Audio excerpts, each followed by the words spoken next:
suck my dick. My own dick. Every day I suck my dick and say thanks to Rib. Which I had removed. I had the surgery. In the mid-90s, I got an experimental surgery. You will never guess the purpose of it. They didn't think I could, or that I would suck my own dick. Every day I wake up and suck my own dick. Cause my name is Marilyn Manson. I suck my own dick. Or at least that's what Stacy told me. I don't have any way of knowing. Everybody just thinks that I suck my own dick. Every day I thank my rib for sucking my dick.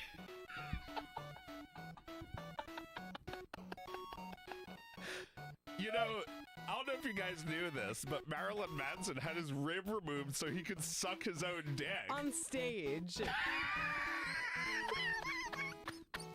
Now that's edgy. That's twisted. That's fucked up. That would cause somebody to shoot up a school. Suck my dick. I suck my own dick. I suck my dick. Every time I remember I have one, I suck my dick.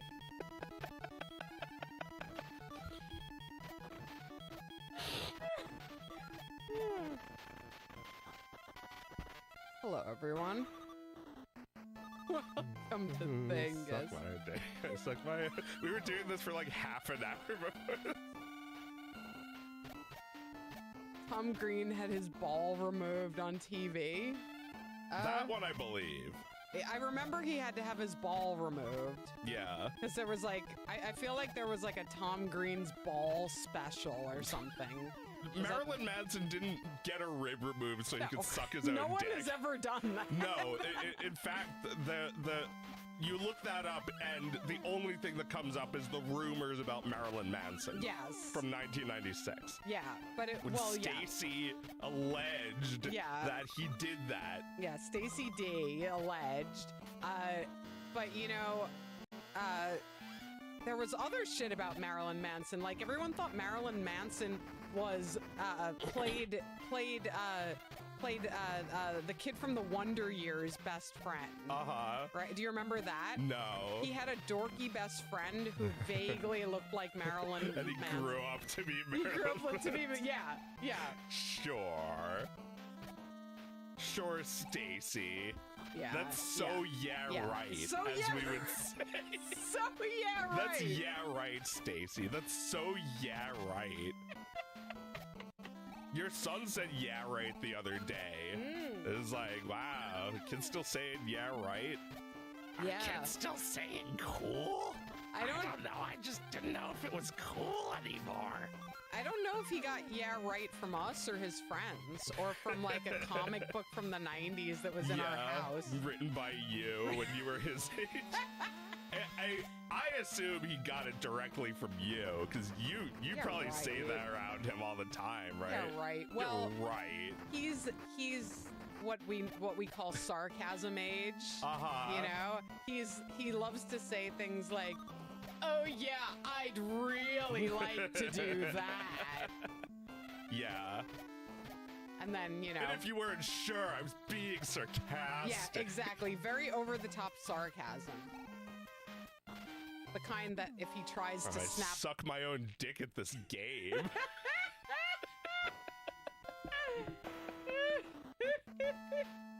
I suck my dick. I can do it. I'll do it for a nickel. I will suck my dick.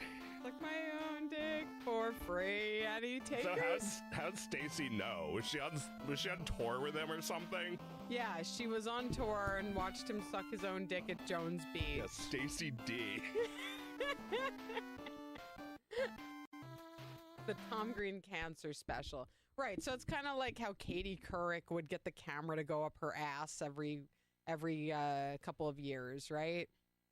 It was basically that, but like a guy who's trying to be funny about it. He's trying to make his testicular cancer surgery into a joke. I mean, I don't know is that a good way to cope with it? I mean, I think, like, there's two questions there. Like, does it help him cope with it, and is it of any benefit to us? Well, what do we play next? I think, if, if you visibly cope with your cancer in some way, there's somebody who feels like it helps them, right? Yeah. Where they're just like, oh, he's just doing his thing, even though he has cancer. Yeah. Cute! Did we play this one? I can't remember. They're cute. It's called Super Fucked Up Brothers. Super Look at his Fucked Up. face. Yeah, he's happy. But yeah, like, sorry, what were we talking about again? I don't remember. Tom Green's balls. Tom Green's balls. Yeah, like, well, we've it says okay. I think we did play this Yeah, for we a did little. play this. I think, It says fuck. I think we've since Tom Green's era, which was 100 million years ago, we've reevaluated him, and we're like, not interested. I'll still once in a while quote the Bum Bum song, but I'm not like gonna show that to anybody who doesn't know what the reference is. I mean, I feel like I quote that every day of my life. I'm like at home and I'm just like, get the poo off my bum. Get the poo off. But why? Is it even funny? That's a good question. Is it funny? No, I'd never show it to my son. I need the poo off my bum. I gotta get the poo off my bum. Poo. I don't know. It's just because sometimes you watch something 500,000 times and it just becomes part of your mind. And that's the only thing it does for you. It captured your imagination like a shitty commercial from the 90s. Like, is like the Fun Zone commercial with the mom who says, "Come on, kids, good." I mean, we didn't go to the Fun Zone. We just remembered the commercial. Right. Yeah, we never went there. The commercial. Route 110 in Farmington. Like, we know how to get there, but we don't never know. went. We're adults. We could go now. If they're still there, but I don't feel know. like Is that mom gonna be there? I no. feel like no. That. I'll Come go if on, she's kids. there. Yeah, is that Hold mom on, still kids. there? Oh yeah, I think she's still there. I think she's still still dyeing there. her hair red and wearing lipstick. She looks like the lady from Perfect Dark for like the Xbox. I don't remember. Oh, it's just like when Microsoft bought Rare, they bought a bunch of like games like Perfect Dark and Banjo, and like the like 2007 reboot of all these games were for the Xbox. Yes. Yeah, So yeah. there was like a human actor or maybe just like a realistic 3D model of the girl from Perfect Dark, looking kind of like the Fun Zone mom to me. Mr. Nutty Mad says they thought the Bum Bum song was the height of hilarity in middle school. Yeah, it is pretty. Mr. Nutty Mad reminds, I don't know if you're naming it after this, but it reminds me of something else that I thought was the height of hilarity, which is Pokey the Penguin. Oh my god, that is such trash. Yeah. And yet, like, I'm also getting like nostalgic thinking about Pokey the Penguin. Yeah, you know that it's still made and it's still the same. I'm not shocked, No. but holy shit. Yeah, Pokey's still going. Pokey's still going. Yeah, hasn't changed. Neither. Well, yeah, we said the same thing about dinosaur comics. It's We're like, true. there's no way that's ever gonna end. It's like it's just gonna become alive and just like update. Like it's going to Right. keep updating after like humanity has fizzled out. Yeah, I think maybe it will. I think Ryan North is gonna pre-write like 5 million dinosaur comics and leave it on like a solar-powered Raspberry Pi somewhere, like on the top of a mountain. That's the kind of shit that we need tech companies to figure out for us, and they're more interested in bringing back the dinosaurs. Yeah. They're not interested in oh my god. They're not interested in things that can just run no matter what, that just work. Can you imagine if there was any money in the idea of things just working? Like Wally, he just runs for 700 years with no interruptions. Right, that's the real part that I can't wrap my head around in Wally, that company would build something that works forever. Well, it seems like the idea is that it's never going to really clean up Earth. Right. So they don't actually think Wally's got what it takes. Right. It's like how things are good for reasons that like they don't need to be good. Like the Nokia phone is indestructible. Right? Right? It didn't need to be. Yeah. But you can't break it. Yeah. But the iPhone, which you really need more, which you need to be indestructible, yeah.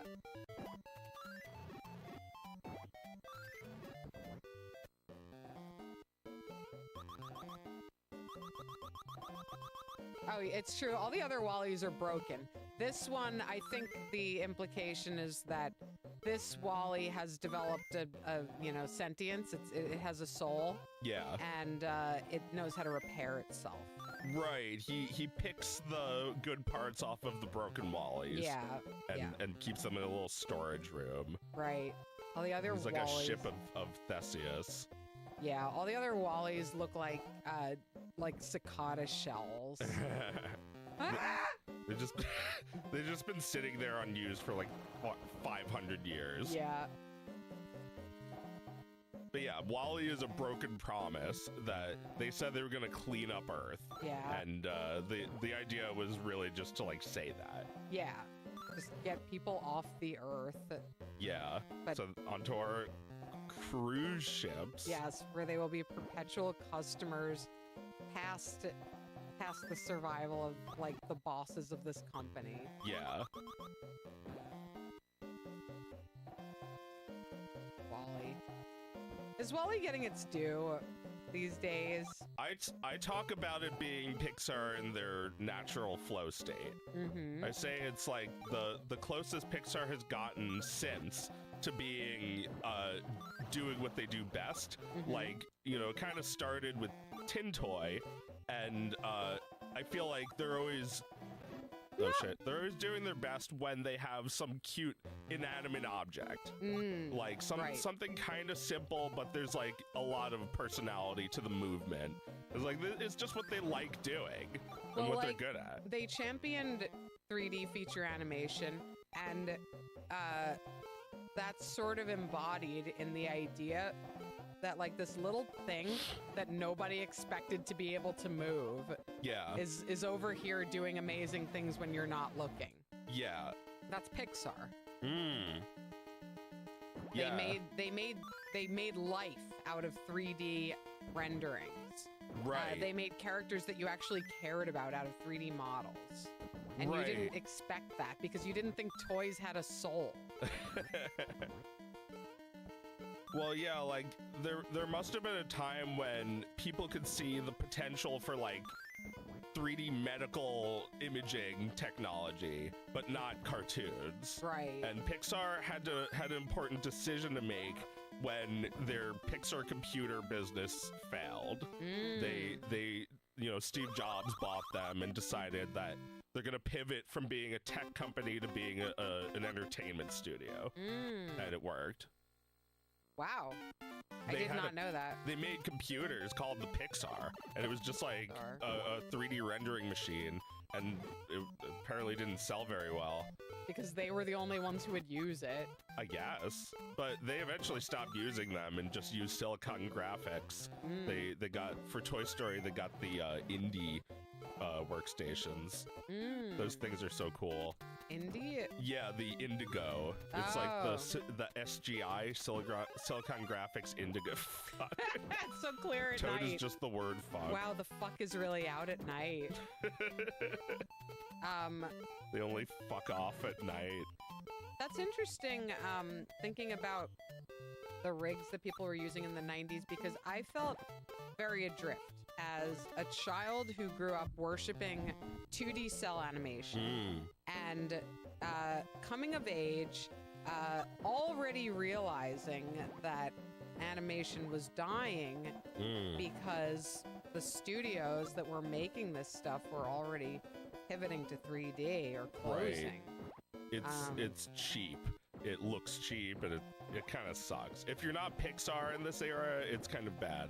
It's like, we would watch Reboot, but there's rarely any 3D TV shows that you could really stand. I could watch Jimmy Neutron. No, even now, I can't think of a 3D TV show that I like.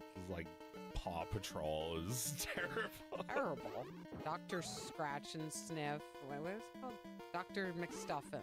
Right, Terrible. yeah. It's just like plastic looking. And like even if they have like realistic hair, it's still like really fake looking. 3D just like cheap 3D just looks so bad. And I honestly think that like even, film quality rendered 3D looks bad. It does. I mean, like the Mario movie looks good, but it looks bad too. Yeah, because the characters aren't alive. They're not. It's just movement. It's movementy. It's not lifelike. I was looking at, I was watching Mike play Mario Galaxy last night. Game's from like 2007. Yeah. It's so old. Uh-huh. And to me, I watched it and I'm like, you don't need any more polygons than this. Yeah. I'm sorry at how old that makes me sound. But if you look at Mario Galaxy, I don't see a massive difference between Mario Galaxy and how Mario is rendered now. Right. Because there probably isn't. It's like, you need a certain amount of polygons to look good on an HD TV. And the Wii was like, it was like 540p, so it wasn't exactly HD. They had like a widescreen, but not like a HD widescreen. I might be watching a Switch remastering. Right. You're playing the Switch port, or you're playing the one on the cartridge, right? Yes. Yeah. So that one looks a little better than the game looked. Is that the idea? It looks a little more high res? Yeah, it's more pixels, but it's probably not more polygons. Okay. Probably the same models and everything. Yeah, I mean, I can see the polygons, they're not invisible. Yeah. I just don't think it's necessary for there to be more than that. Well, yeah, you don't need more, and they don't really add more. I think the only thing that's changed is, like, the computer's ability to render lighting. That's gotten a little bit better. Right. But I think that game looks really good. Oh yeah, it does. It's not like they can just make a game that looks like that again. It's like you think of the art as being the graphics, but it's the art, not the graphics. It's like it shows what the graphics can do, but like something that sucks could show what the graphics could do, and you still wouldn't know what the graphics could do. It's like saying like, it's like showing someone a Mona Lisa and saying that's what the graphics can do. And then you're like, why the hell doesn't my thing look like that? Yeah, it's a tech demo of oil paints. Well, Nintendo was just like the best at making like art, or at least like one of the best. I think Sega was probably a little better aesthetically. Yeah. Mario is not cool, but Sonic is. He was cool once. He was cool no once. Longer. Well, I've been playing Sonic or Dr. Robotnik's Ring Racers and feeling like, this is not a real Sega game, so it still is no longer. But like those fans never forgot how cool once he was, and they made a game that really is cool in the same exact way. But it's cool in a new way today because, back then cool was going up against the juggernaut Nintendo. Right. Now, the cool thing is going up the juggernaut, the video game industry. Like, right, the entire industry. You're going against, like, Sega and the industry. You're doing their job for them. They should be embarrassed. So it's a completely unofficial game. Nobody was paid to make it. No, it's just fun. It's just fun on purpose. I think that really is the cool thing now. I really don't think there's anything cooler than operating entirely independently of the industry that rejects you. Yeah. And that you know that at best ridicules you, and at worst tries to have you removed. Yeah. There's I don't know exactly what the reasoning behind this is. I don't think we'll probably eventually know, but we don't know. But there's been this game that everyone's talking about this week because Steam delisted it just a week before release. Okay. Because of a scene in the game that was deemed inappropriate by Steam's quality standards. So the developer changed the game, but seemingly the knowledge that scene was in the game was enough for Steam to decide not to list it, and without any further explanation to the developer. So they got their game delisted. It's called Horses. Okay. And they've been talking about it, and their marketing is they're doing exactly what any smart person would do in this situation. They're making a big deal out of the fact that their game got banned. Okay. And at the same time, the other platforms have decided to take it off too. It feels coordinated. It's strange. But Humble and Epic have taken it off. Uh-huh. So now you can only get it on Itch and GOG. Okay. So I don't know much about the game. Obviously I sympathize with the developer. Most people who are talking about this haven't played the game. Yeah. One person I follow who did play it said that, whose opinion I trust, said, if you're looking for something that is actually, transgressive, you're not really going to find that here. Uh-huh. The game's pretty good, is what they said. And the thing that it got banned for is, not any. It's nothing. It's nothing. Okay. So, for me, these kind of conversations, the fact that it was banned and the conversations around it, the same old fucking games as art conversations. Yeah. I'm so exhausted. With having to have this kind of discussion around a game that is ultimately not that transgressive, ultimately just they got a couple of little fucked up things in it, and I don't know, what am I trying to say? I'm just kind of exhausted by the idea that even a pretty middle of the road game has to struggle to say something, I think that's what bothers me. It's like when a Republican accuses Kamala Harris of being a socialist, accusing some game that I would probably not seek out for the kind of experiences I like to have from video games, the kind where I'm this is fresh. I've never experienced this before. I can't even, that game can't even get banned. Nobody cares enough about that game to ban it. But the game that's sort of a little bit of a, surface level that is getting banned. As if to say, don't any of you fucking try anything. It feels really dispiriting. It's bumming me out. Yeah. Yeah. I don't know. I just think maybe Ebert was right. They're not art. Yeah. What did he say exactly? I don't know. Why don't we find out? Yeah, I'm trying to remember. He said a video game can't be art or something. Let's see what Ebert said. Or if somebody in the chat who already has it in their on their clipboard wants to just paste it in. Ebert. Well, while we're waiting, let me digest this. It's like, what's the question? Was Ebert right that video games are not art? Yeah. Yeah, was he right? Well, I don't care that he loved anime. That's not relevant. Is it not? Well, all right.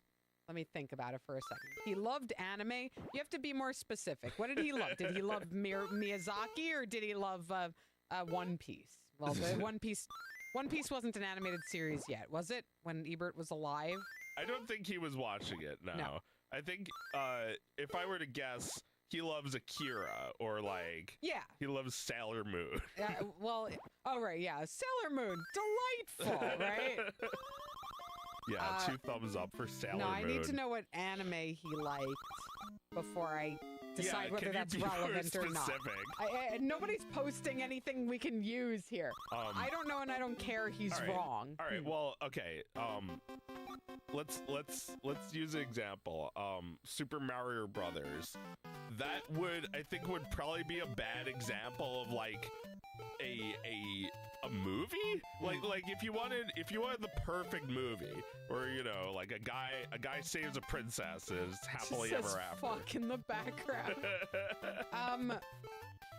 Okay, so Super Mario are to me some of the the greatest games ever made. Yeah. And do they constitute art? I think so. I think they are a true expression. They don't exactly play with narrative. Right. That's why I'm trying to say that, like, if you were to compare this to the other forms of artwork that Roger Ebert appreciates, like film, then it would pale in comparison because it's so focused on the gameplay, and the story is just little things tacked onto the gameplay.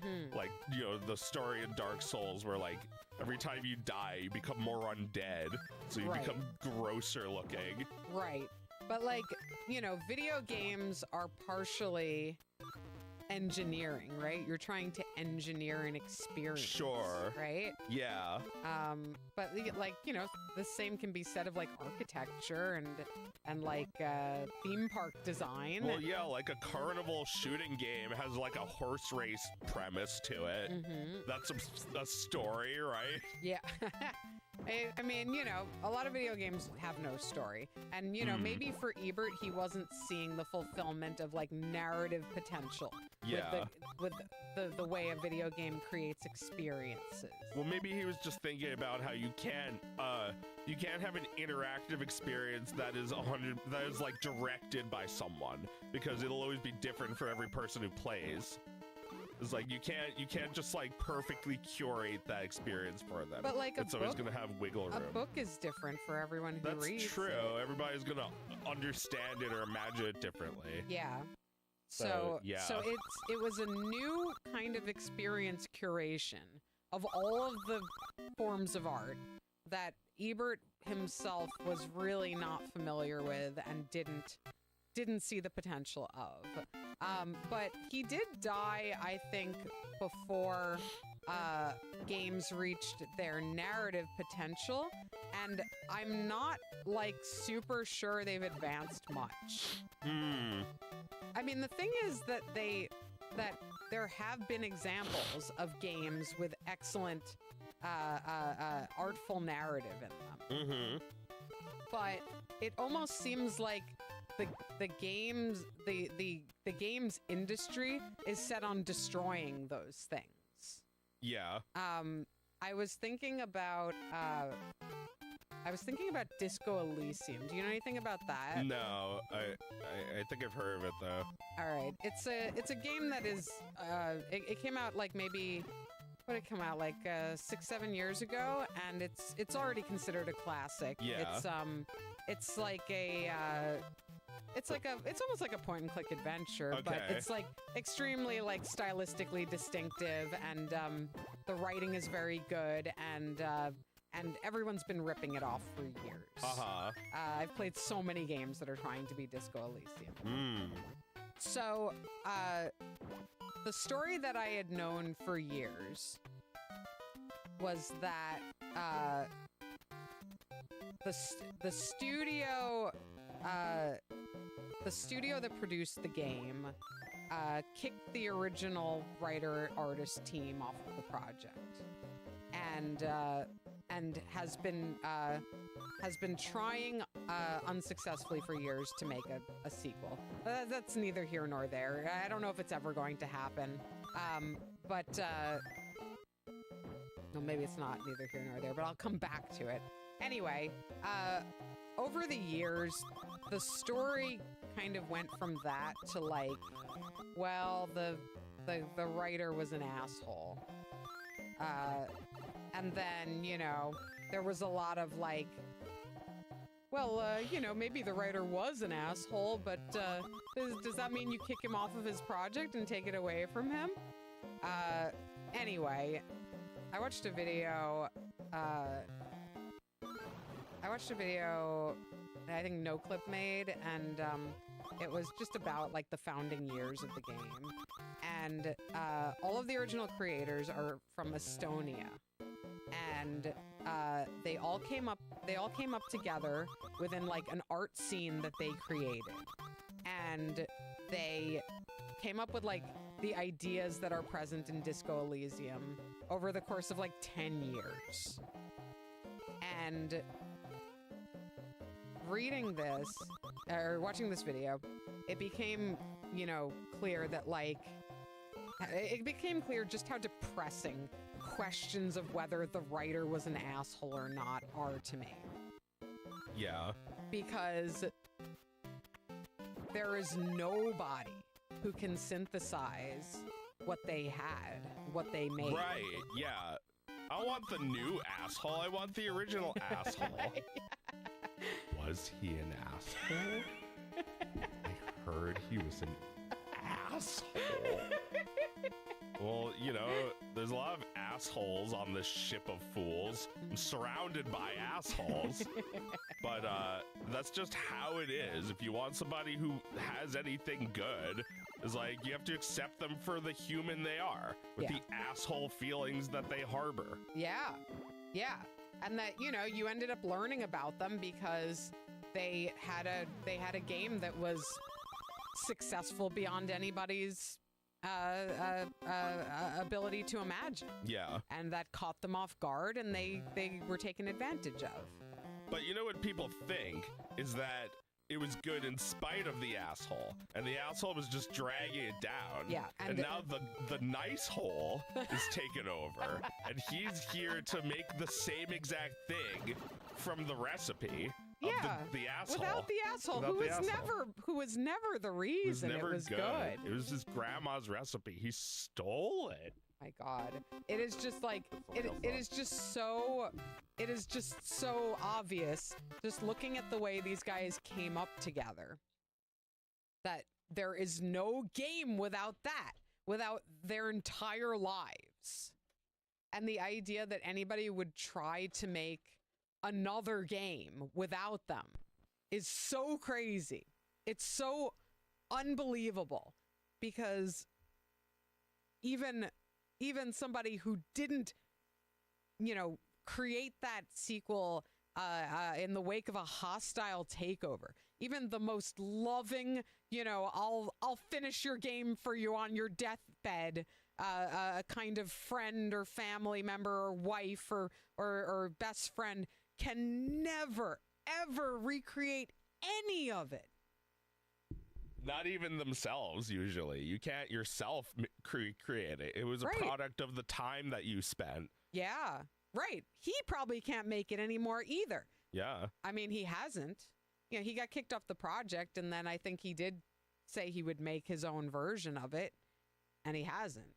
And I think there's two studios that claim to have the rights to make it, and they haven't.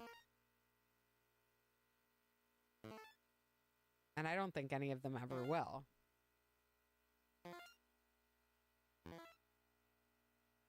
Before I was like, do you think your son would think this is funny? Yes, he would. And he would want to explode it and do it again. Yes. And he'd be like, look, pee. And like, I like showed it to him, and he's showing me now. He'd write piss. He'd write psst. Like that. Gabby, you think the game's no good? It's smug. You should give it a shot. You should open your heart to it. I know that being online and being surrounded by annoying people who like something can make you think it's too satisfied with itself, but I disagree.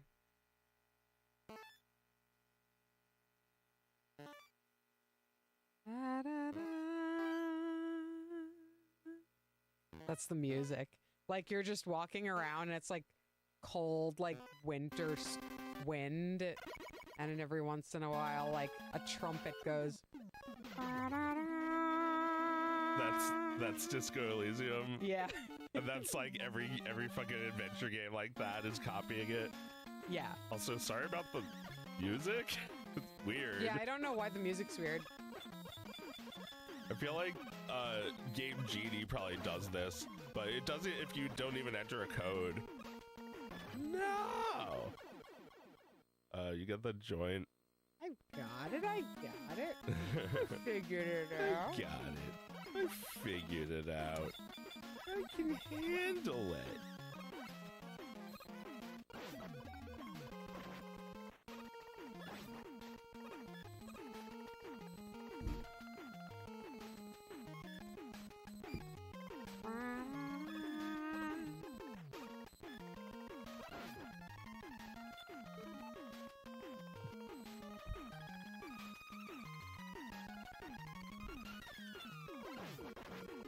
Oh yeah, I have infinite energy.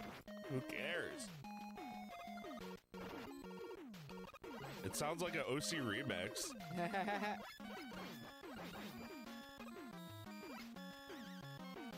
Yeah, I used to listen to that shit a lot. That was one of my 3 MP3s. The like Airman, Mega Man 2 by the mini bosses, or like the 1-ups or something. Nice. Aren't they coming to MagFest? No, not the mini bosses. Some other video game band is coming to MagFest, believe it or not. Yeah, could be you next. Yeah. I have my own video game musical act where I just like come up with lyrics to video game songs. It's true. It's true. We do it on the show. I have like a dozen songs like that. We have so many. We came many. up with one today. Yeah. Came up with 2 about sucking your own dick. It might not be the last. Dick, sucking my dick by myself with my mouth. Sucking on my own dick. I suck my dick. I removed my rim so I could suck my own dick. It's weird how often the song we're listening to right now is good for singing the thing we are talking about. Yeah, whatever we're playing right now. There's gotta be a word for that. There's gotta be a word for a lot of things. I love Thingus. A lot of Thingus. Like thinking of the lyrics of a song while you're playing a video game. Yeah. I don't think there's a word for that.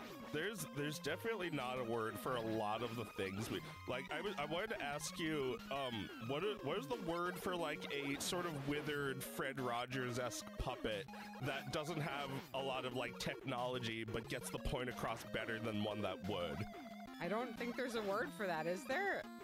I would just call it a Fred or something like that. Doll? A doll. A doll, right? Well, Because I was watching that long video about Disney World, and they were talking about how they chose not to have the costume characters speak because it would blow the illusion if they didn't do the voice correctly.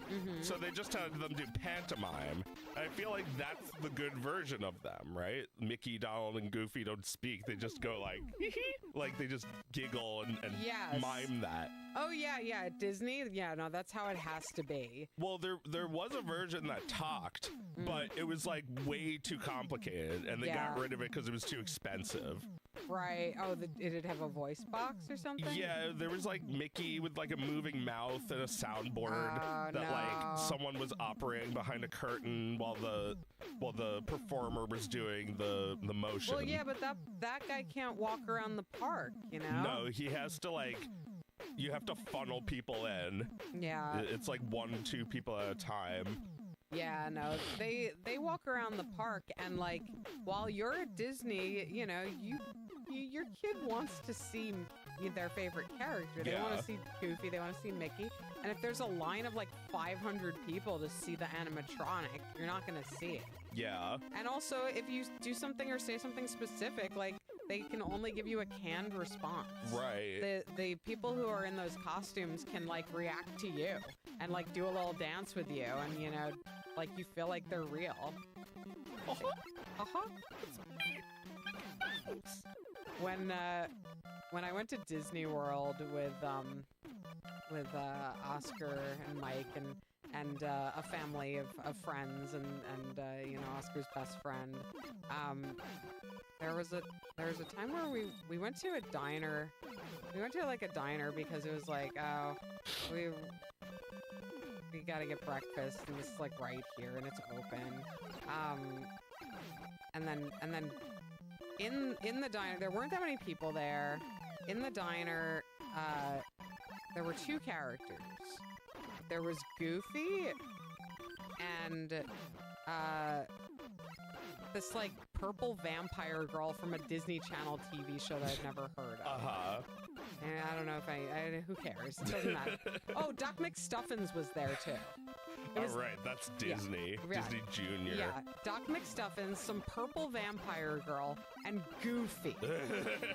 And you better believe Oscar wanted to see Goofy and had no interest in the other 2. Yeah. And we had already like finished eating and like paid, and we were just waiting around for Goofy to come by. And like Goofy skipped our table. No! And we were just like, what the fuck? The fuck was that? Fuck?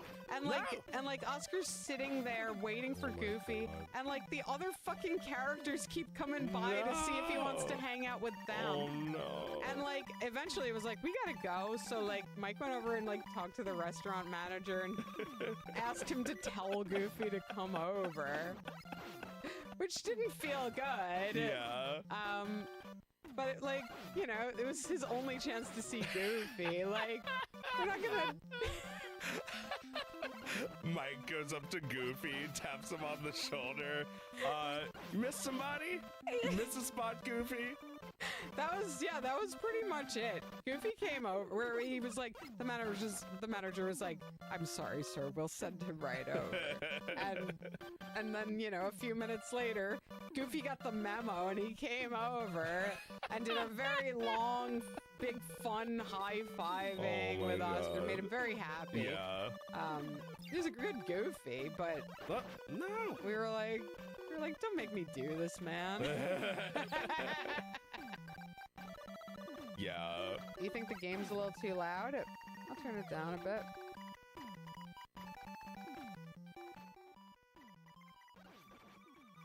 How's that?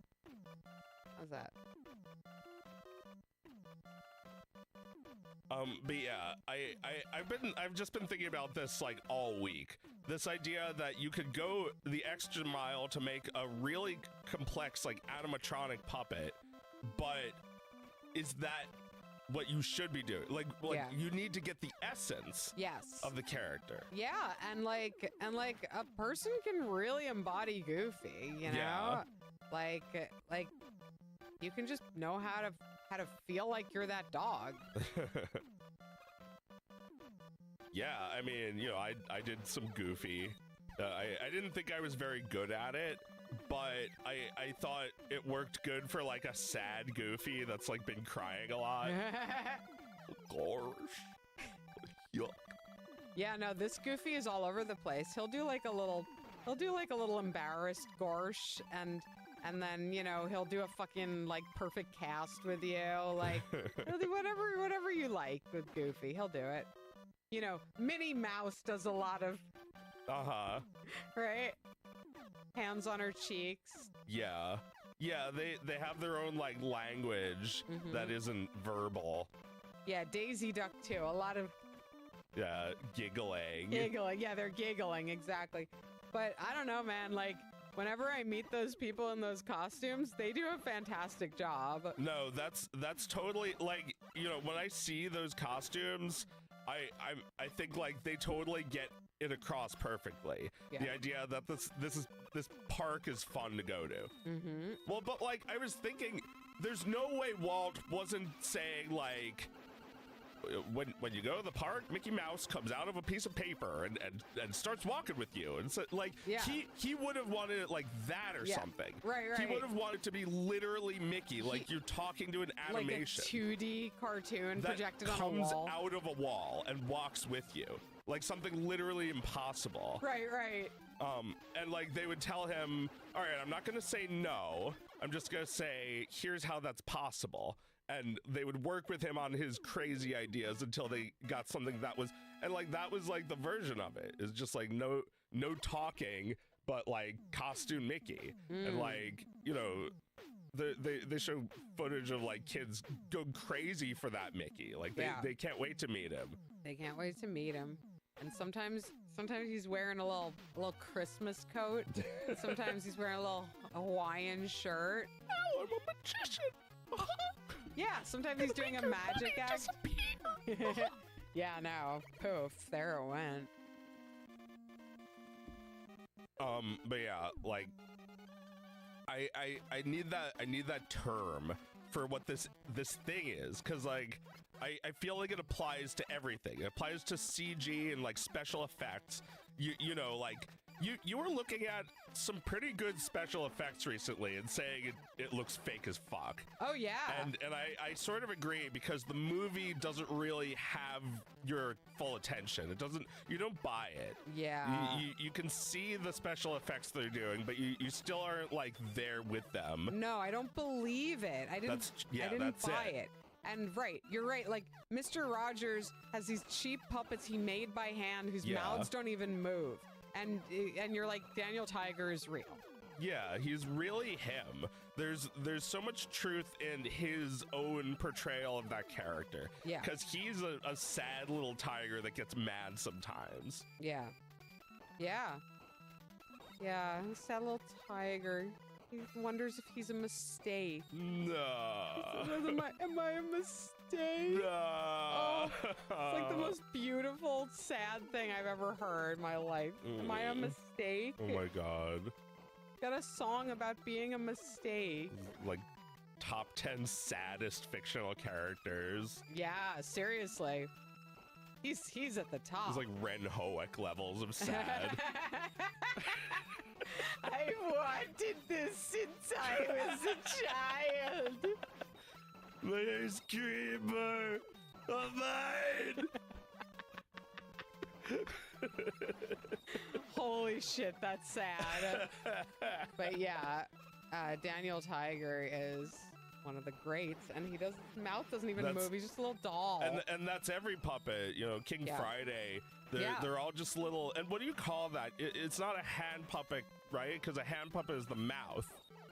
Oh. Or is it a hand puppet? It might be a hand puppet. Yeah. Like you use the fingers to move. It's your whole hand. Yeah, it's like your pinky and thumb for the arms. Yes. This is a great puppet, you know, like you just have to buy it.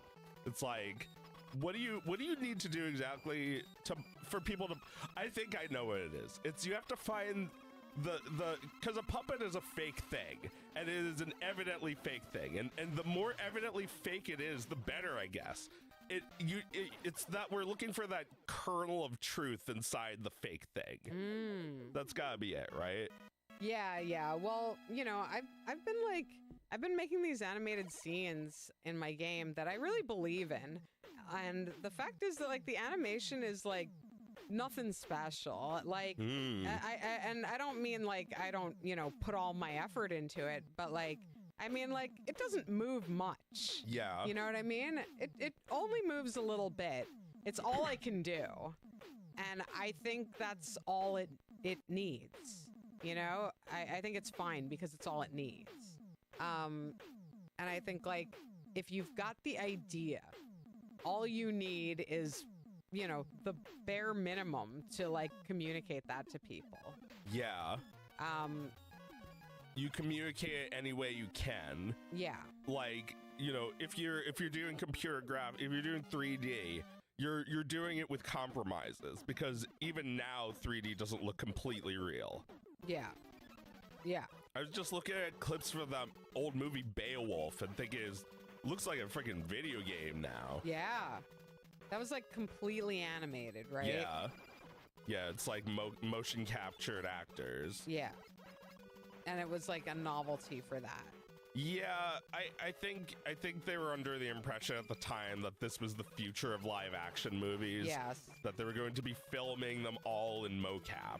Right. And they'd be able to like make these easy fixed decisions. I think it might just be so they could just like do shit in post. Yeah, God, make an that entire movie in sucks. post. Well, that's what they do. That's what they do, and everything looks like it's composited. Well, yeah, that is my problem in general with movies is you know, when you make animation, you don't do a lot of editing, you know? Like in live action film, you shoot a long video and then you cut it down to the video you need.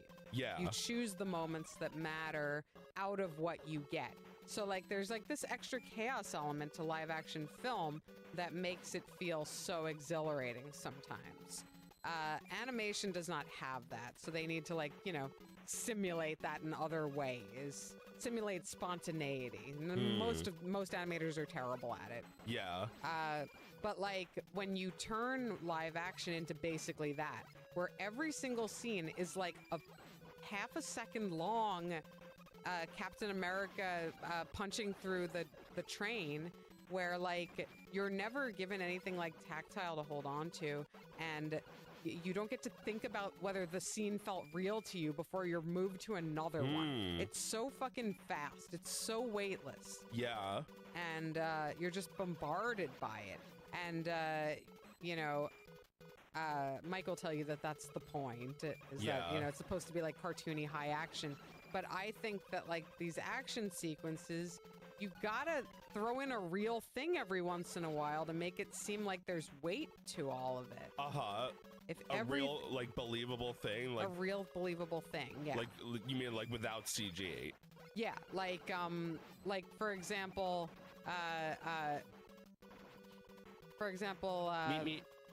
they do a scene in, The Comeback where, she needs to, like, she's in a trunk, and they need to, like, open up the trunk, and she's covered in snakes. She's like in the trunk of a car covered in snakes. So they're like, at first they put a bunch, she's like, am I going to have to be in here with real snakes? And they're like, no, we're going to put some fakes. We're going to put some some rubber snakes in.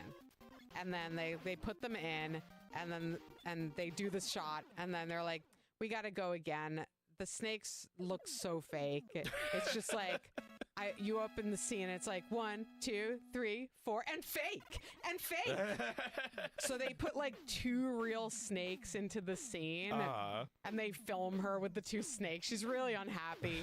And then they're like, we need to spray down the fake snakes so that they look wetter. They don't look wet enough. So like they're just finding the bare minimum they can do in this shot to make it look real for like the amount of time that it's on the screen.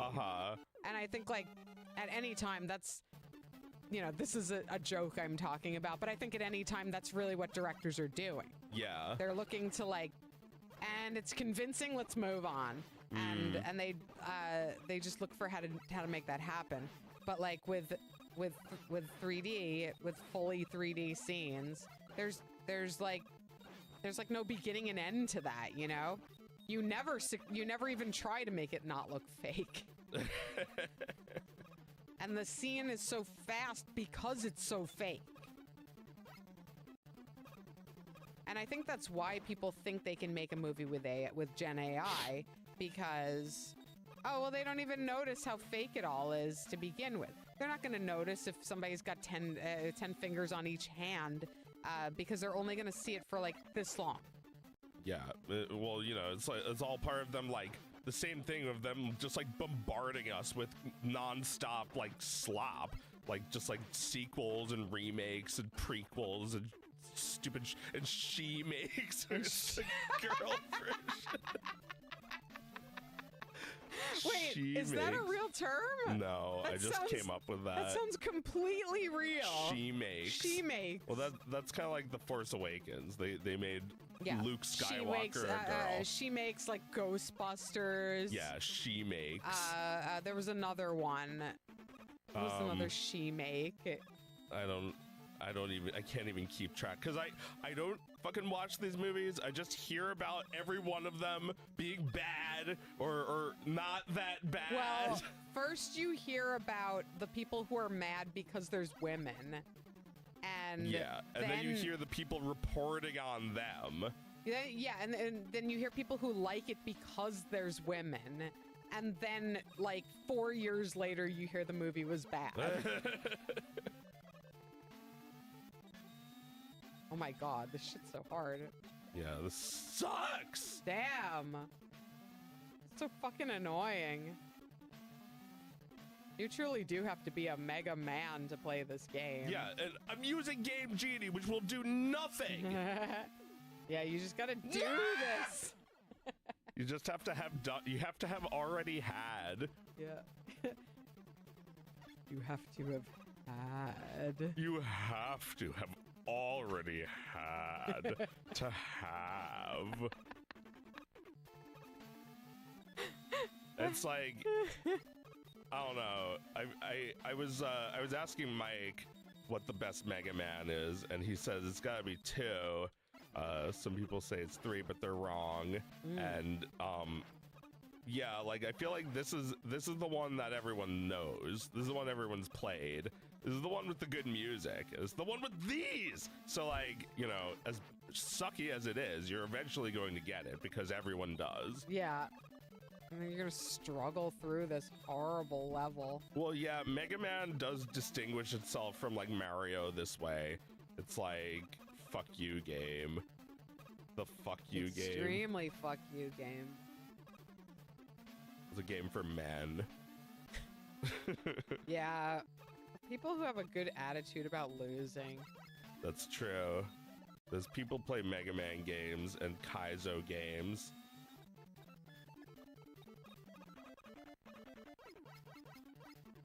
So the 3D Mega Man games are not really considered some of the best? Oh, I don't think so. I mean, those are just spin-offs, right? They're not really Mega Mans, are they? Oh, you like Mega Man Legends and stuff? It's, you know, cromulent. It's a pretty good game. I guess it's like a Mega Man-esque game, but not a Mega Man X game. All the canonical... Damn it! Forgetting. All the canonical Mega Man games are like this. They're all like 2D platformers. Yeah, they look like this, and a lot of the newer games have this art style again. Like they made a bunch of games with like the PlayStation and Super Nintendo art graphics, and then they went back to this in like the Wii era. I see. You just have to memorize these. I just have to know when it's coming. It's not yet. I have to die again before I get it. Probably. It's the third block. Okay. It's number 3. But how do I even get to it? I think I have to jump to the other. Can you pass me the joint? Yeah, well, you did it before. You do it early on. There's another place where that happens, and you practice it a little bit before you have to fall in the lava. Yeah.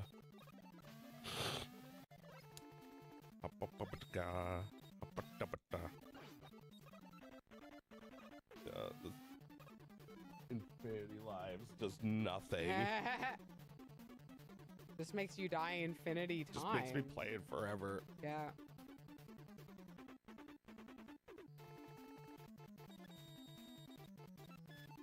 When do you think the song "The Old Woman Who Swallowed a Fly" was written?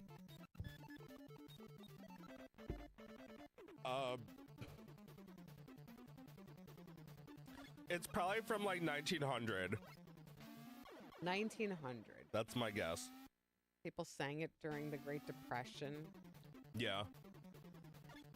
Is that what people in the chat are saying? No. Oh. I'm guessing. So you think 30s? Old Woman Who Swallowed a Fly? Well, I don't know. Okay. All right. It is just as likely that I Know an Old Woman Who Swallowed a Fly is a song from like the 1970s, 1980s, like children's folk music renaissance, right?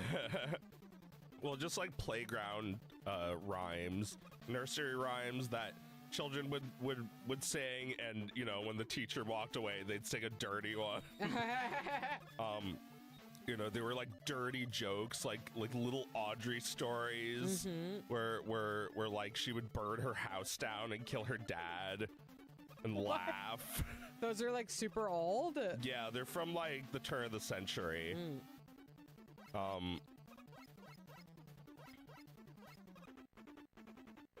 Little Audrey. It's like Mom, check it out. The boys give me nickels. It's like, Audrey, no, they're just looking up your skirt so they can see your underwear. And she's like, okay, I won't do that anymore. And then the next day, she's like, Mom, look, we're nickels. It's like, Audrey, they just want to see your underwear. And she's like, I didn't wear underwear.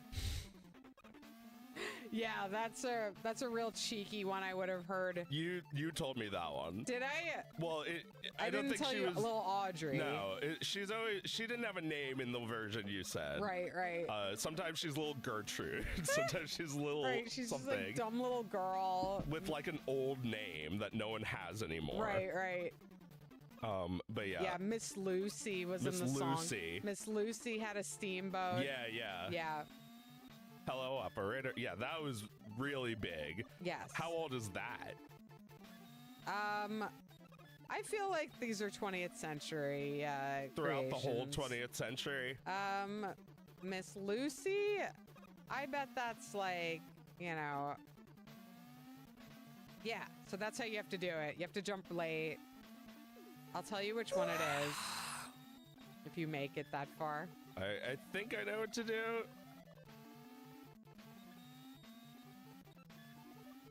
All right, 1, 2, 3, the third one. And then this jump one. here. Ah!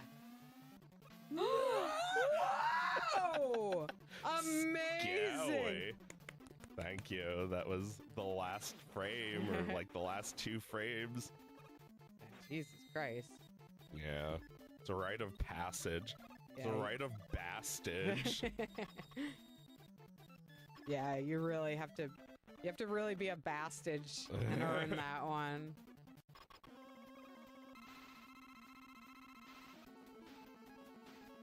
Legolas saying something as old as balls is about as old as like people on the internet calling each other bastage. Did they really call each other bastage? That was hot in my corners of the internet. Bastage. Bastage. I'm taking damage even though I have the cheat. Holy shit. Uh-oh. Scally. Oh, you got him. Woo! Amazing. This was Woodman? I don't think Woodman has flames everywhere. I think he would hate that. Right. I think I killed him before. Very nice. That was Heat Man. You truly are a mega man. Oh, in Brazil, you make jokes about a blonde. Yes, we did blonde jokes too. Yeah, we had blonde jokes. Let's see. It's like how many blondes does it? No. There was one I thought was so funny. It was like, why do blondes wear shoulder pads? I don't know.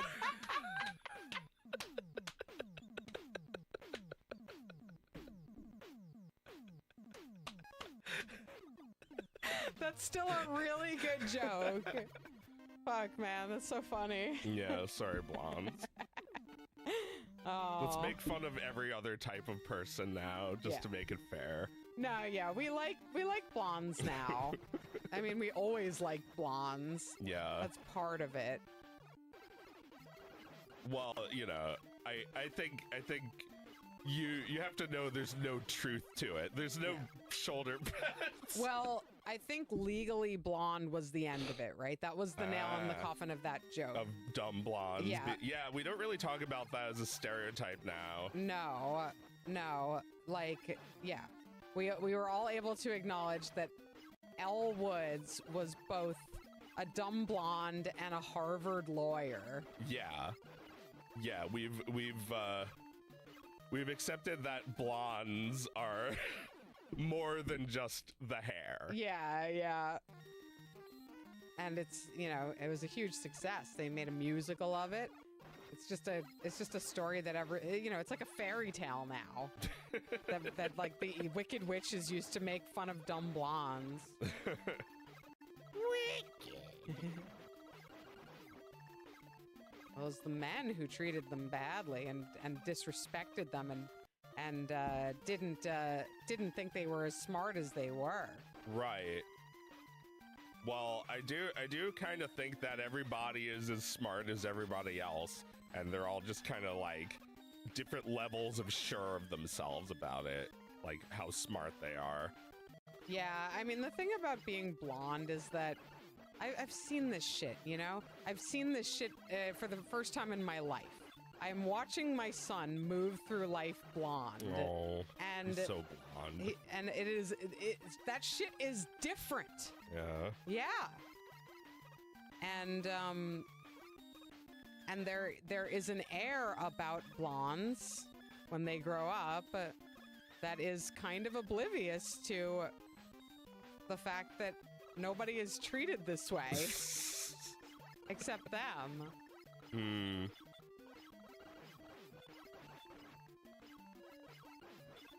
If you're a pretty blonde, you are treated so differently by, you know, by strangers, by like people who you want to go please to. Like that kind of messes with you, you know? It has no bearing. He is so handsome. And you know how I know? I have men in my family. 5 ugly brothers. 5 hideous brothers. Each one uglier than the last.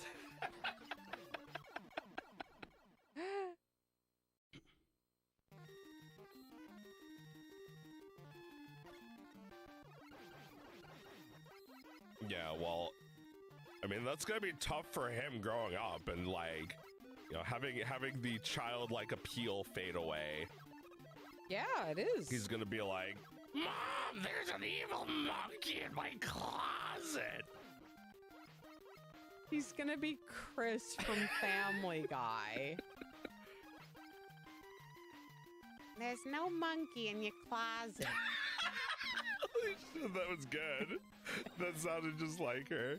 Time to make a new family cartoon. Hey, remember the monkey in the closet gag? That was pretty funny. I thought that was a classic. I remember. I freaking remember. I feel like in the future, Peter's just gonna exist. Like, he'll just have sentience and, like, personhood, and he's just gonna be calling you up to ask if you want to watch Family Guy. It's so weird to think about how, like, when I was in college, Family Guy was like this underdog TV show. Yeah, it was canceled. It was canceled, and there was nothing like it on television. Yeah, there was no same exact show as on television. The Simpsons became more like Family Guy. Oh yeah, they got jealous. They wanted to be irreverent. Yeah. They were like, we fucked up. We're too sappy now. Too sappy, yeah. Yeah, no, Family Guy's got it going on. But Family Guy eventually realized that they couldn't keep that up. No. And then they got too sappy for some reason. Yeah, too serious. Yeah, no. Now they both suck. Now they suck, but, you know, you could always just make your own cartoon, and you do. Yeah, I do.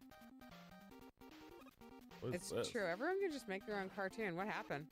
I guess this power just sucks. It stops him? Yeah. But you can't do anything? Yeah, well, I couldn't change to my other weapon.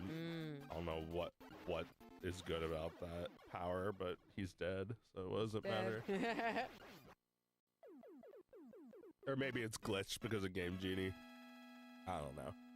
But yeah, like, Seth MacFarlane, I don't know what he was doing when they put Family Guy when they canceled Family Guy and like put it on Cartoon Network. But like, you know, I guess he wasn't doing anything, so they cut him back.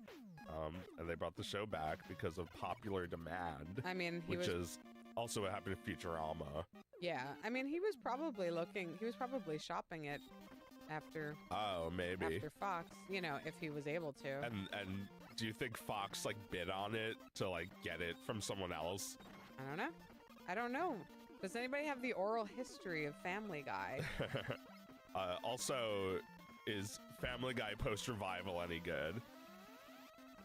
Family Guy post-revival? Oh, yeah, no, it was never good again. Because, like, Futurama wasn't really good again. I mean, they made, like, one good movie that I liked. No, yeah, I didn't like any of that. Futurama ended when it ended. It did. It kind of, like, had an ending. Yeah, it did. They did a really good ending where Fry plays his holophoner badly. Yeah. And he's actually pretty good this time. Yeah, no, it was good. You know, they brought it back for 4 movies for some reason. Movies, yeah, and then weird. They brought back the show too. Yeah, they brought the show back. It was like 4 TV movies, like 4 3-episode long movies, right? Shut up and take my money. And that fucking meme came about from the revival episode. No, I mean there shouldn't be any more Futurama, like. And then they brought the whole show back. And they rewrote Fry's dog. They did? Yeah, in Bender's Big Score, they like retcon the dog. So what like, are you saying? Don't worry about it. It never happened. No, as you say. Yes, it never happened. Yeah, I don't remember anything that happened in those later Futuramas, and I don't care. Well, yeah, like I can't think of right now if there was any that are worth watching, but I feel like the ones in that original run were really good. Like, there's no question, right? Are there any bad ones in the original? Oh yeah, there's some real stinkers in the original run of Futurama. Yeah. Yes, there's some that suck. I'll have to think about it a little bit, but there are definitely some sucky ones. Like Filler. What about that one where like, what about Bend Her? I remember that one being pretty bad. That's pretty bad. Yeah. For Bender's a girl. I don't remember much else about it, but I remember just being like, this one's stinky. Bender needs to cheat at the Olympics. Yeah. So he becomes a girl. I mean, you know, it wasn't making the statement it would be making now. No. If like everybody was all aware of this and saying it anyway. Yes. I feel like now they'd be too shy to have anything to say about you know, Bender becoming a girl. I mean, there are episodes where a robot just presses a button to change their gender. They're just like, oh no, this is a girl, and like nobody cares at all. Yeah. So it doesn't make any fucking sense within, like, you know, the logic of the show. Yeah. I don't remember anything else about it though. Yeah. Does Bender start to like being a girl? Is that part of the story? Yeah, he like starts dating Calculon or something. Right. He starts actually having a relationship with Calculon.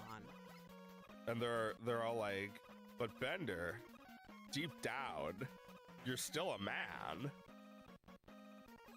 Is that what it was? I don't even fucking remember.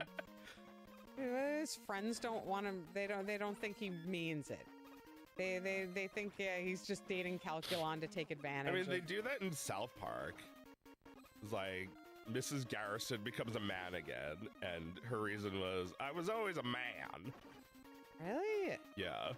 Really? Mrs. Garrison became a man again? Yeah. I guess I gave up on South Park.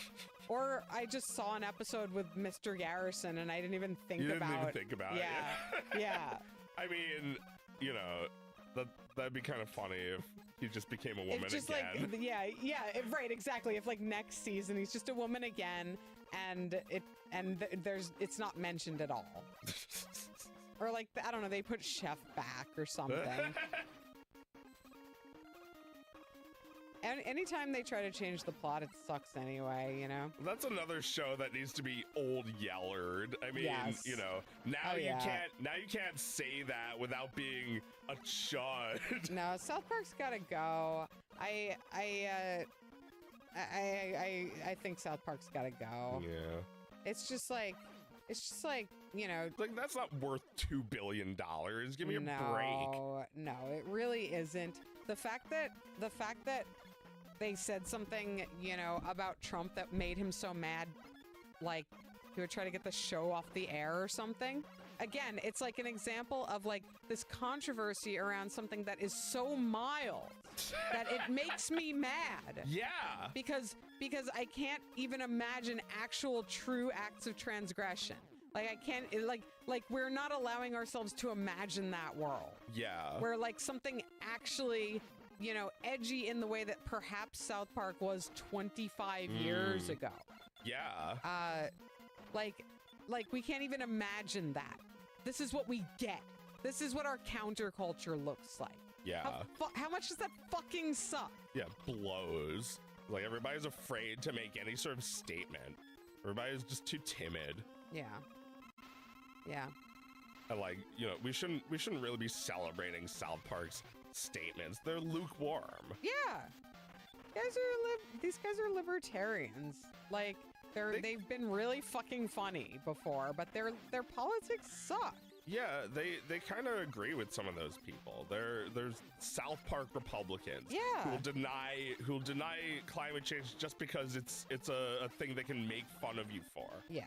Whenever they talk politics, it's just like fucking bad, you know? It's fucking annoying. They're good at detecting the bullshit in you know, a select few people. And that's where all of their best humor comes from. Yeah. But they also sometimes make the reasonable side look like the side that does nothing more than is just in the middle. You know? Where it's just like, well, this person's hysterical and this person's hysterical and here's why that's funny. But also the person who's calm and in the middle is right. Yeah, in the middle, just like collecting a paycheck for making fun of all this stupid shit that you brought to the world. Yeah. All these stupid fucking South Park Republicans who voted for Trump. Yeah. It's like, you idiots, those fucking idiots are your fans. Yeah, for real. Yeah, the stupid fucking Xbox playing children are now your stupid fucking Republican voters. Dumbasses have been eating up your, like, phoned-in show for decades. Yeah. Well, yeah, I stopped watching the show, like, in 2016, like, when, like, the first time Trump won, and they just had absolutely nothing to say about it. Yeah, it feels like everything they say is, like, you know, it can still be funny, but like, it's not like we needed this. We needed this like we needed like, I don't know, the fucking like Islam episode or whatever. I don't know. Whenever they actually got censored by the network, it was like they were really putting their foot in the door. Right. How do I get up here? Oh, I have a thing. I have a dog.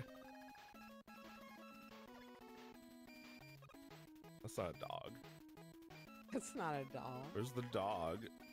Dog? That's not the dog. Maybe he's not in this. Oh, the cute dog with like a Mega Man helmet. Yeah, he's got like a springy. Yeah. Nah, I guess they didn't put him in this. Damn. Oh man. Yeah, I am so tired of like there being no actual like subversive expression, you know, like it just gets buried. That stuff just gets buried. I guess this power is just being fabulous. Yeah, I guess so. Well, beautiful. Me.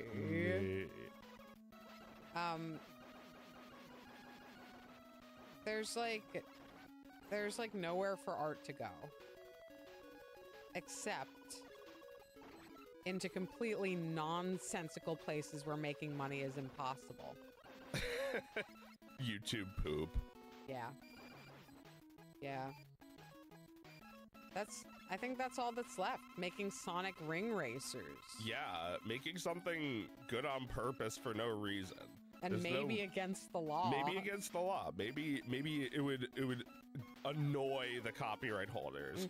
It's like, I don't know, go fuck yourself. They make like the like Sonic racing games they make are like, I don't know, they don't look interesting like this one does. Like I've gotten hours of fun out of this game. I feel like it's a pretty big thing to live up to. That I don't think Sega could make this. I don't think capitalism can make a good game ever again.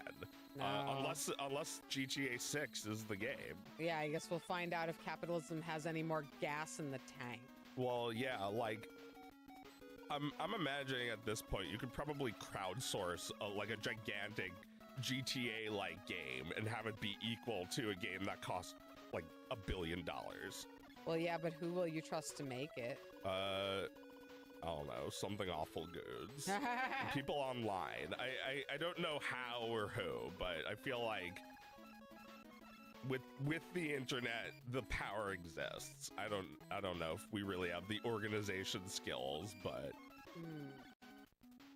well, I mean, I think, you know, video games have been promising this endless world to explore. Yeah. For almost as long as they've existed. There has been this idea, this maniacal idea, that I will create utopia within video games. I will create a virtual world that you will never be done exploring. That will become a new part of civilization. It'll be like you conduct your business within this game. You conduct your life within this game. There's a layer that you lay over your life.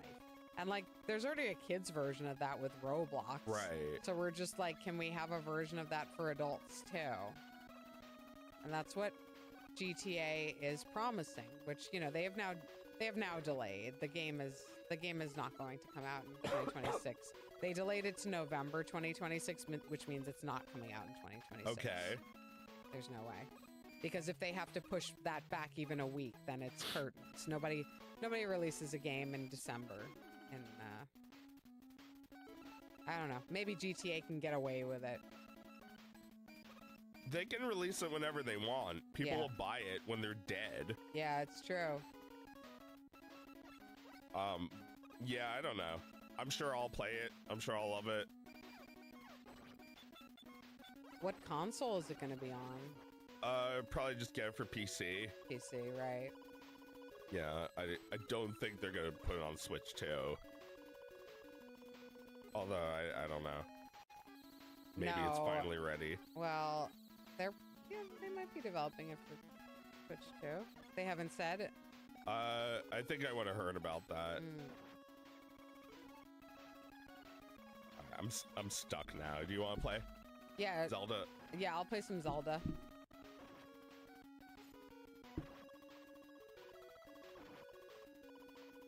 Oh, what do I need to get? Cheats. All right. So I wanted infinite magic, right? Zelda.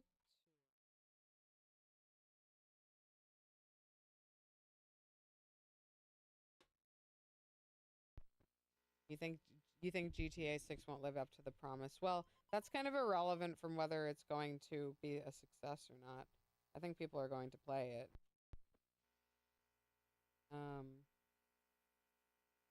I think everybody is going to play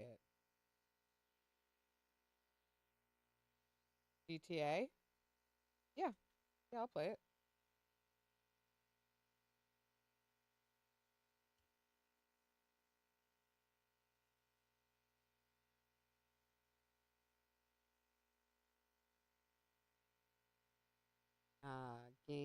Game facts. All right. Infinite energy, take no damage. Infinite magic. That's. Oh, do we know that the game works? Okay. Awesome. Thank you. SXN.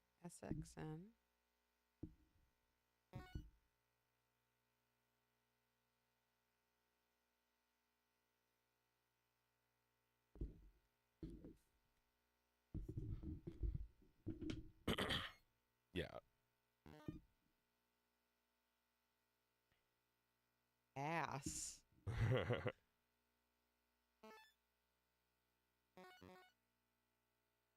Nass. Nass. Nass.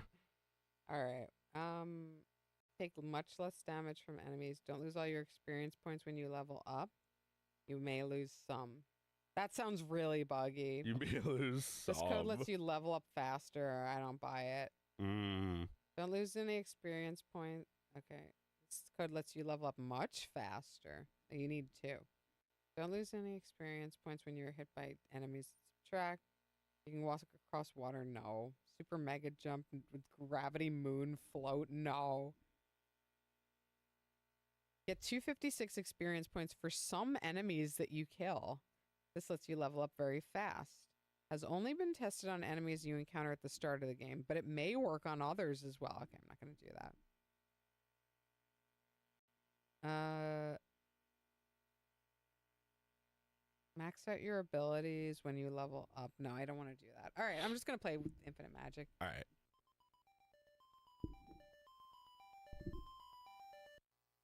Good game. All right. Start over.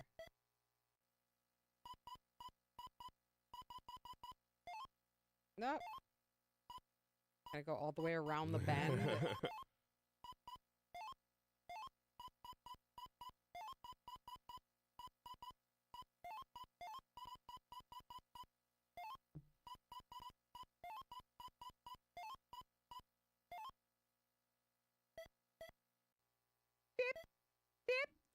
Sounds like Lizzlephos. Yeah. Beep. So, according to Mike, Miyamoto named Princess Zelda after Zelda Fitzgerald, the wife of F. Scott Fitzgerald. What do we think? Why? Why did he love her? Why did he feel that she was appropriate for his character? Maybe he didn't know anything about her. Maybe he just liked the name. He thought it was a beautiful name. Or do you think that F. Scott Fitzgerald has anything to do with Zelda? Like, is it written anything like this? No. I don't see a lot of parallels. Yeah. Between The Great Gatsby. Maybe there's another, Tender's the Night maybe is exactly like Zelda, but I don't think so. But Great Gatsby, no, has nothing in common with Zelda. It's a story. Have you ever read it? No. I've heard you talk about it plenty though. Oh, I love The Great Gatsby. You should read it. But it's it's a story about a guy who kind of falls into a social group of wealthy people. And he meets Gatsby, and Gatsby is a fascinating character. So he like documents his. Is it like about people in the Hamptons? Yes, it takes place in the Hamptons. So they I think I can go in here. So they all party out in the Hamptons, and then they all go into New York together to like fuck around at a hotel, and in between the Hamptons and New York is just dirt and people who live in dirt. Because it's like, it's like the 1940s. Great Gatsby take place after the Dust Bowl. But it is suggested by people who talk about, the mythology behind F. Scott Fitzgerald and his books, that Zelda Fitzgerald may have been the inspiration for quite a bit of what he writes in the books. That the characters, these very memorable characters, are saying things that Zelda with a drink in her hand might have said. And I don't know if Miyamoto had any concept of that when he was like reading these books in like the 70s or 80s or whatever. Was he even reading them? I don't know. I'm assuming he was reading them if he named a character after the wife of the author, but like you don't have to read a book to like her name. Maybe it was just a popular name back then, like Audrey and Gertrude and yeah, Zelda. you know, Hilda and Helga and Zelda and Zilga. And Zelda is a very like striking name. Right? Zelda, I guess it sounds like a princess, but only because I associate it with this game. Oh, there, my magic thing worked. I should have been using it before, but I wasn't. Rib. Let me just get my treasure Lost go. my own rib for a secret and dark purpose. I got my rib removed so I could suck my own dick, and now I can suck my dick.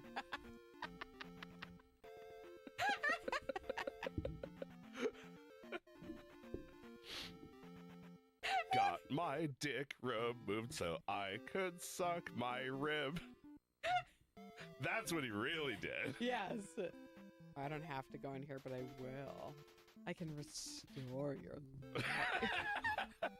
Mrrr. I can restore you. Wait. Stop and rest here, big boy. I can give you magic. Come back anytime.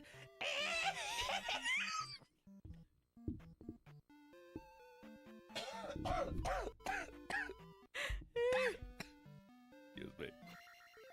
I'm not Yeah. Error. Oh, yes, I am. I forgot I am Error. You Baba takes your name. Your new name is Error. Error death. Error. I mean, this is such a like webcomic in the year 2000 joke to make that he fucks the ladies in the town.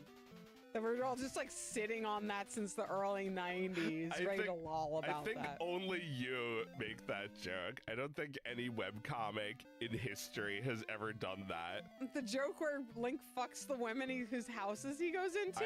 Has Penny Arcade done it? I think they must have, Has right? Control-Alt-Delete or Awkward Zombie done it? They must have. Has Bonus Stage done it? None of them have done this joke. I've read all these nerdy comics.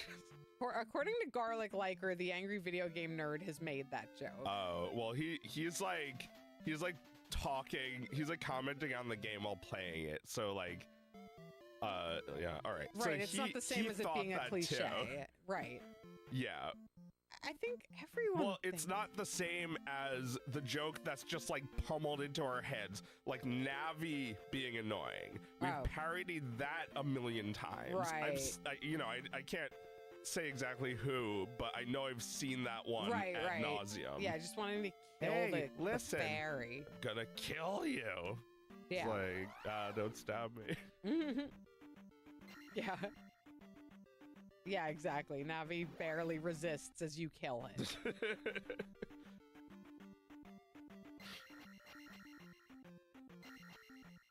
I sold my rib on eBay, and now I miss it. I miss my old rib now. Where's my rib now? Ribs, ribs, ribs. All you can eat at the buffet. That is sucking my own dick. Got my dick sucked in the back of the buffet. During store hours, I was there. Got my dick sucked. I sucked it myself.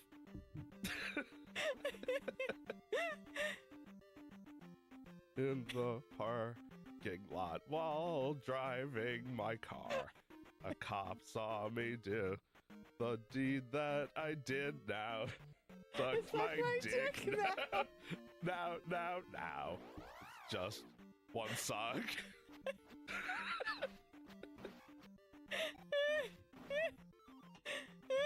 I sucked but one dick. I'm doing no harm. Look to one suck.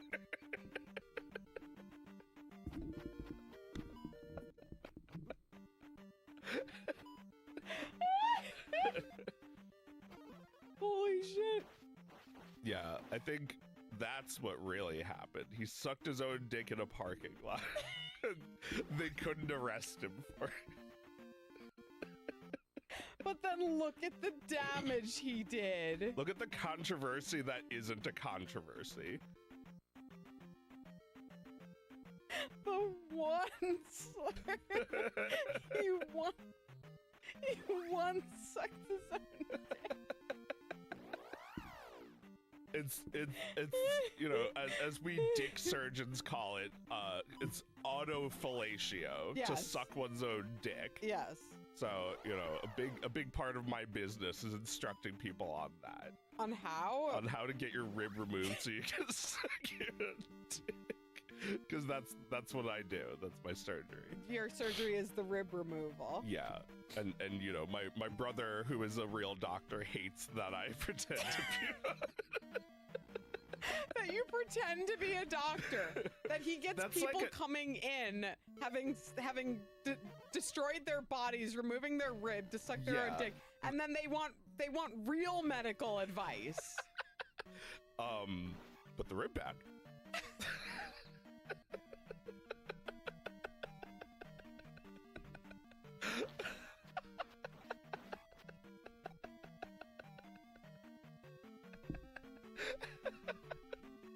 Like, if I did that for a living and then like those patients were forwarded to my brother, Oh my god. his eyes would bulge in opposite directions.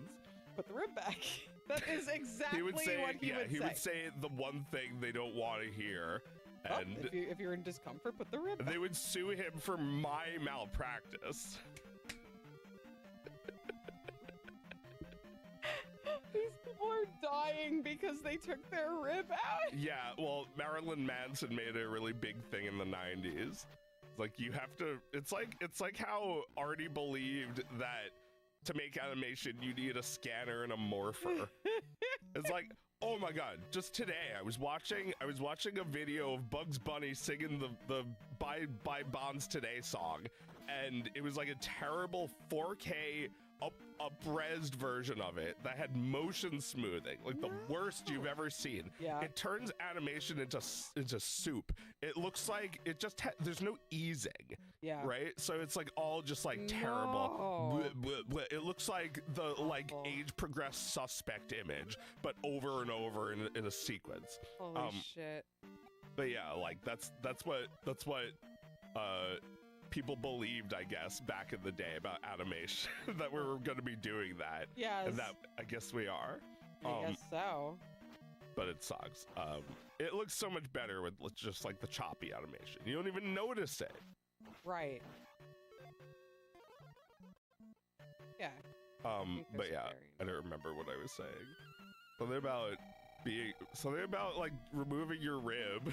Removing your rib, that we were told that's what you're that's what you need to do to suck. So that I to could suck suck your my own dick. dick. Sucking my own dick, sucking my only dick, sucking my only dick, dick on my only fans. I can do a trick. It's on my only fans. Get my things, get my flicks on my own OnlyFans on my bone. I am sucking my own dick. I got a bone removed so that I can suck my own dick. We've just been thinking about that this whole stream. It's like the our whole sister time. told us that the whole time. She told us that in the 90s, that like someone probably named Stacy told her, and I looked it up earlier today, and it's not true. And No. this whole time, I just thought it was. The whole time. The whole time. It's like, yeah, the whole time.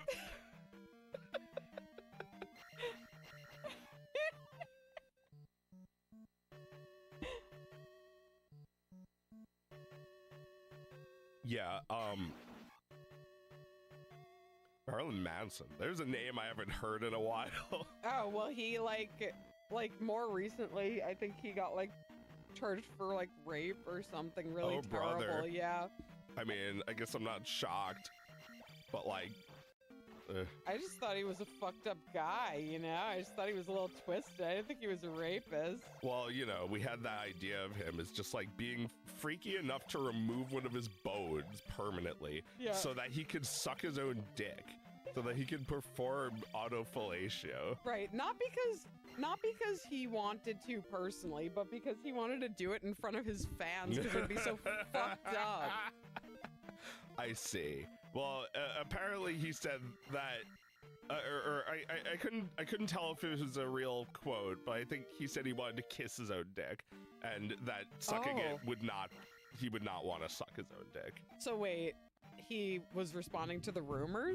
Yeah, I think he responded to the rumor by saying that he does not want to suck his dick. Okay, and he was also like, and also, no, I was never on the Wonder Years.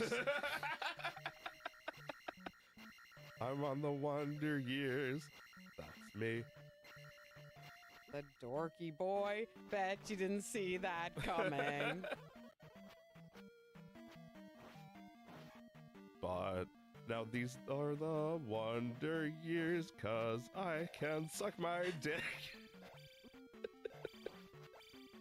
These are the Wonder Years, 'cause I can suck my dick. Yeah, that is certainly a wonder. We believed it, hook, line, and sinker. We sure did. It's the horse. The horse who is not gonna... Oh, right. Couldn't do this last time. What about that thing, horses? Is it like a guy gets fucked to death by a horse or something? Like, what is the thing that was so bad you couldn't say? It's just kind of like, it's like a horror game with a bunch of different scenarios, and like I didn't play it, so I don't know any better than anyone. So this controversy would spoil the game. No, I think it's just like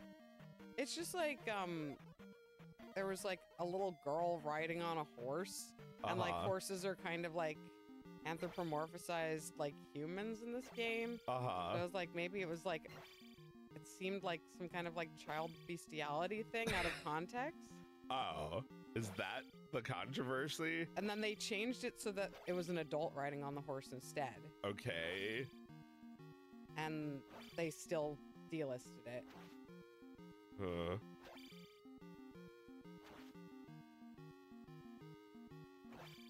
So it was like a horse or a man horse? It's like a man horse, I think. A man horse, like this asshole. Yeah, like he looks like this. Yeah, the scene looks like this. Wanna give me a ride? No, okay. Yeah, it was like that. Okay, so it's like a man horse. Yeah. Yeah.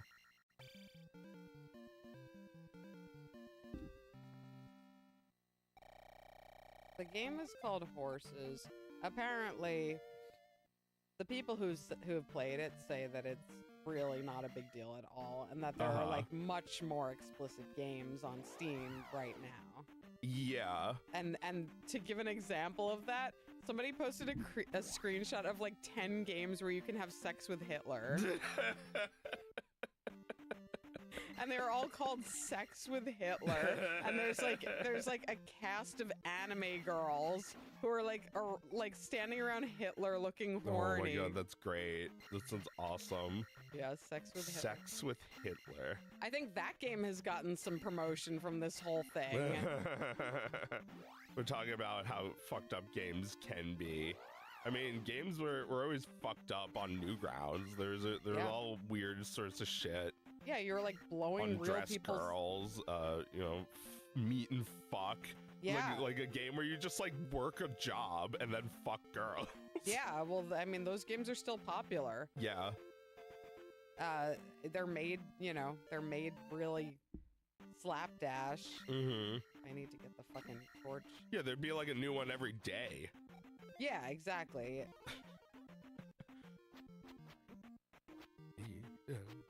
You little creep. And the fuck. Yep. Ah. Fuckers. Where are you, you little creep?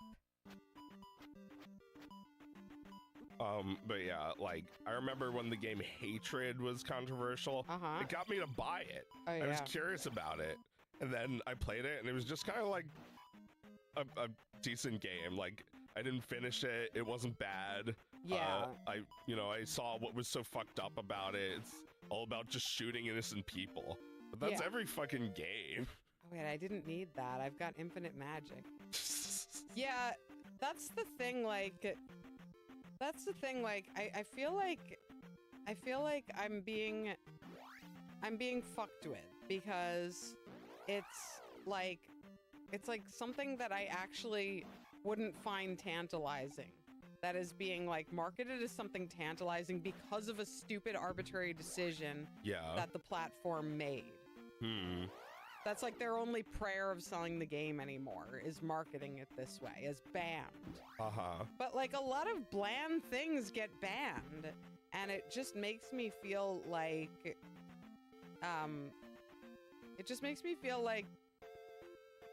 bland is like,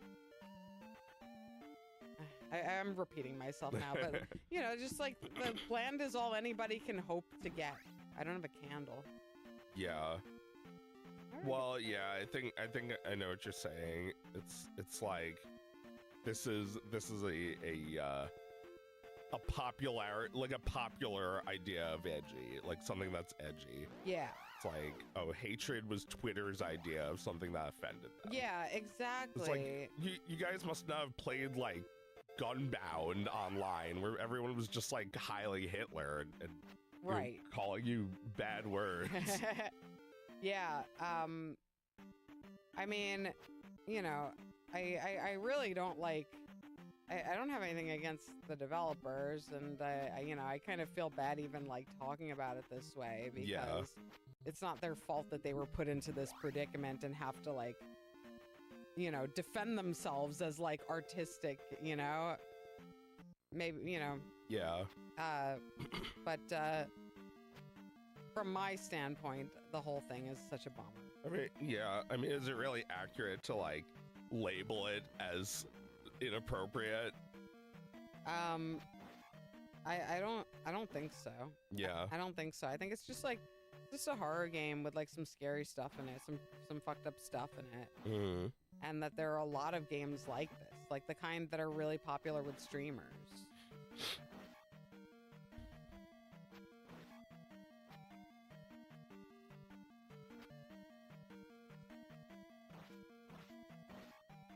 Forgot that I needed to go back to this castle. I mean, yeah, like I have this like feeling like none of it matters. Like getting banned from Steam doesn't matter. Like, because people are it's just gonna advertise it if it gets banned like this. Right. Hey, why am I losing magic? Oh no. Oh, those creatures make me lose magic. Well, They're don't you still have infinite? Oh no, you still have to have the amount. Yeah. Oh shit. Exactly. Let's see if I can do this. Aw, yeah. I wish I had the downward thrust. Wish I could. I wish I had that surgery where I could hop on my dick. Only Scrooge has that. Only the rich and famous have that.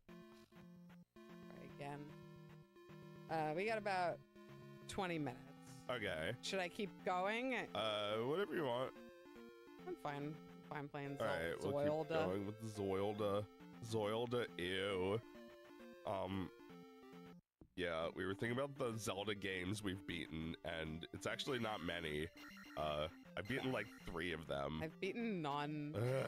0 Zelda games. I beat the 3D ones. I beat Twilight Princess. I didn't beat Skyward Sword. I didn't beat what was the new one? I didn't play that one for that long. Tears of the Kingdom, yeah. It's I don't like the crafting. It's annoying. Yeah. I hate doing that actually. I hate having to do it. Stop making me do it. You were doing it right the first game. You gave us all the toys and told us to play. This time you're forcing us to learn your clunky mechanics. Right. It sucks. I know that there's more game once you get past that, but like I can't get past it and I don't care. Yeah. It's you know, it would be one thing if I'd never played this before, but it's like the same fucking game again. Yeah, I don't want to do the crafting. Yeah, Zelda's hitting a wall again. Yeah. They're like, you know, just making the same game. I don't know if I have the patience to like make fun vehicles like they want. I don't know why they like just like keep injecting these like mechanics. Like everything is fucking open world now. The Metroid game is open world. Yeah, it doesn't sound like people are very happy about the Metroid game. Yeah, what are people saying? Like, I'm just getting the rating. general feeling that people don't think it's possible for this kind of a game to be good anymore. yeah, Like what you're saying, that like people are just waiting for like this concentration of money to result in a good game again, like it sometimes did. yeah. I mean, it seemed like with games like GTA 5 that like the more money and people you put into something, the bigger and better it'll be and sell. Right. And it was, you know, it was like that for Breath of the Wild. There's like 1,000 people in the credits. But that's like, you know, we're kind of coming to the end of that. I guess it feels like that. The end of that belief that you can just like pump a game full of money and it'll be worth it. Now you have to find some weird freak in an alley and give them $50 to make a game. Yeah, and they'll take 20 years to do it. Yeah. Exactly. Yeah. But it'll be awesome. So that's how we make games now. We just have to wait for someone to make one that's like good on purpose. Yep. I think so. I think so. I think so. No! It'll do nothing now. Yeah, I know. Too late. Yeah, I guess that's all right. It seems kind of lucky that early on they had well, maybe it wasn't so early on that they had Miyamoto, like, you know, having games with like story and characters in them. It was like, this is after games were decided were dead. Yeah. There's a fairy in here. So like, you know, as dead as they are now, somebody's gonna grab the ball. Someone's gonna pick up the ball and, you know, dribble it and then drop it and then disappear for 20 years. Yeah, it happens. It does happen still.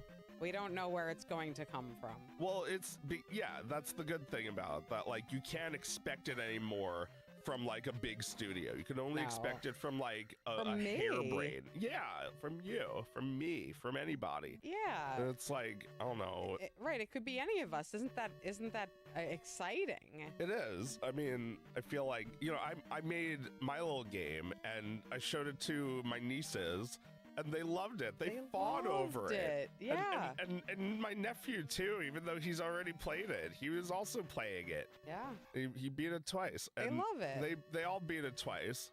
It was great. Yeah. I feel like I experienced like finding my target demographic and hitting them over the head with it. Like I thrust it into their hands. Like I didn't think about how they hadn't played it before. I don't know if I could do that on a big scale, but it's not easy to reach children unless you're a big company. Yeah. Which is kind of fucked up if you think about it, that these companies who do not have children's, you know, interests at heart at all. Yeah. Are able to, you know, communicate directly with them. So bright in here. I can see your pretty face. Yeah, that's true. So like when I just like make things and like, you know, like my cartoon that I made, was like my nephew also really liked that. He was laughing the whole time. Laughing. And that was great. It's Yeah. like I don't know, if like a nuke dropped tomorrow, I'd only be able to entertain my family. Yeah. Well, I'm probably not going to do anything different because it's still what it's for. That's absolutely true. Like, if you can make like the people in your life laugh, then you've got a good one, and you know, then it's got a good chance of finding an audience beyond them. But you have like satisfied the most important thing that you needed to do. That is the most important thing, because that's the only people you know are gonna like it. Yeah. Because they know you and they know that it's you. Yeah, that's true. They know that it's me. It's like, I don't know, I feel like having a favorite game is the guy who made it is kind of like your dad, or like maybe when you're a kid you kind of like don't get that your dad didn't make all these games. Yeah. Oh yeah. Well, yeah, I think about that a lot, how like our parents were accountants and every adult we met was their client in my mind. Oh, wow. And now for Oscar, every adult he meets drew one of the graphic novels that he reads. He meets a he meets like a cop on the street and asks what they drew. Yeah, what children's graphic novel do you draw? Yeah, and can I have a signed copy of it? What video game do you make? Yeah, what's your game? Yep. I mean, it does feel like that a little bit at MagFest. Even if not everybody there is working on a game, everybody there has a game. You know, like maybe it's an old game or a new game or a game you've never heard of. It's like there's something that they are like the #1 proponent of. Yes. Yeah, it's true. Everybody has Like, got what's their your weird... game? Well, Yeah. I sort of like the Perils of Rosella. It's like, you know, oh, wow, great answer, freak. No sarcasm or anything. I love this freaky answer. Yeah, I love this fucking freak. Yeah, I mean, you know, I go to those shows and play a Game Boy, and you know, make the freaks there with Street Pass envious of me. Yeah. They're like, holy shit, I thought I was the nerdiest person here. Yeah, they've got the Game Boy. He's got... Oh, yeah, this is good shit. Feels good. I want to go to a spa and sit in this. I want to smoke that. Yeah, this game's full of tactile delights. Yeah.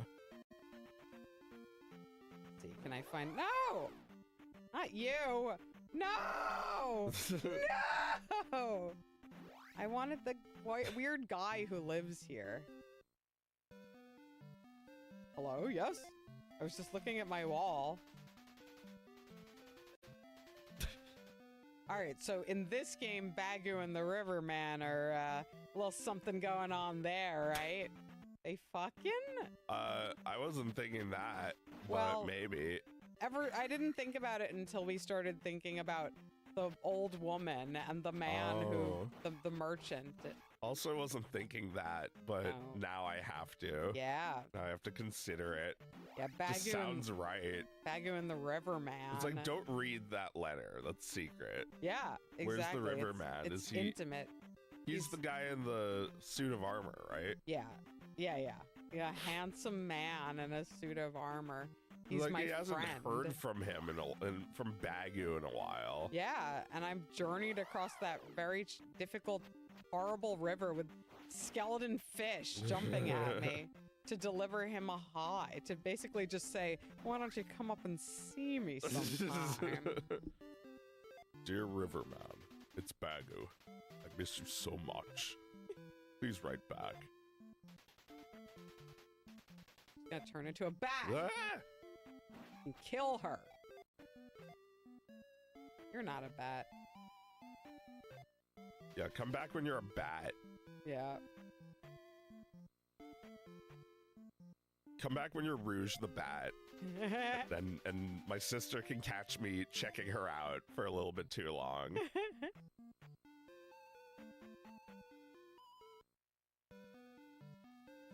How about under this empty... Found a mirror. It's Link talking. Oh, wow. He's just like screaming every word. Wait, where's Link?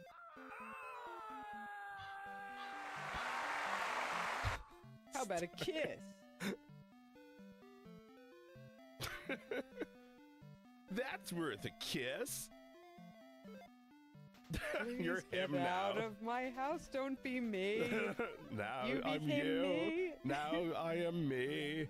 Now I can suck my own dick. This is my dick. This is my rib that I got removed so I can suck my own dick.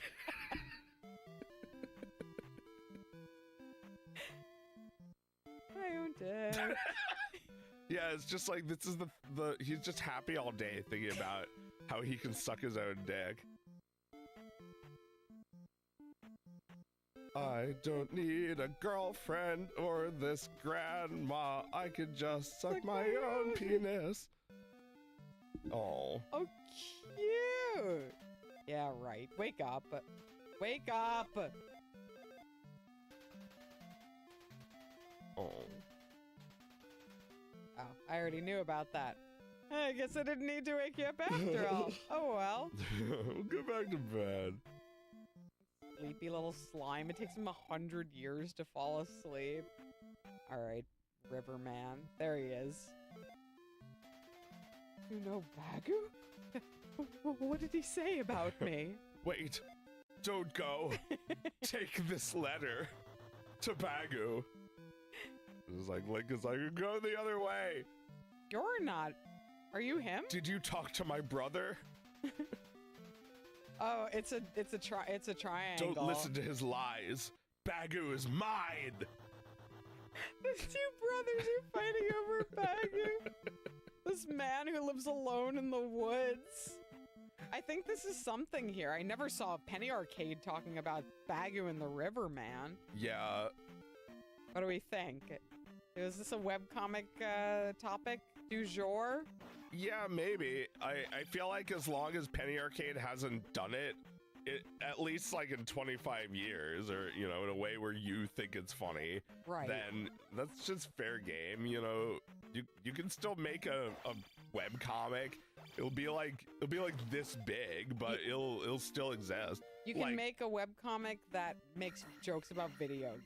Well, Penny Arcade is still a comic, but nobody even knows that. They just go to the expo. Right. They know about that. Yeah. They know about Child's Play Charity. Yeah. They don't know about Penny Arcade, the thing that started it. No, that's true. I mean, Penny Arcade could be making jokes about Bagu right now. Maybe they are. I don't think they are. I think they have like a long time ago, they only just like made strips about new games. Yeah. Probably someone asked them to. Hey, can you put my game in Penny Arcade? Hey. I've gotten pretty good at fighting the boomerang foxes. Yeah, well now you have life, so it's all gonna be easier, right? Yeah, exactly. Yeah, I like that you're still kind of level grinding, but it's easier. I have to die I just as don't much. think Gamer Comics' focus is on Bagu anymore. I think, No. you know, that's not in their consciousness right now. Well, the thing is, though, like, there's no new game that is going to be in their consciousness. There's only games that they played when they were a child. Uh-huh. I mean, this game is so hard that you still have to play it. You still haven't, no one's beaten it. No one's beaten it. Well, I haven't. Yeah.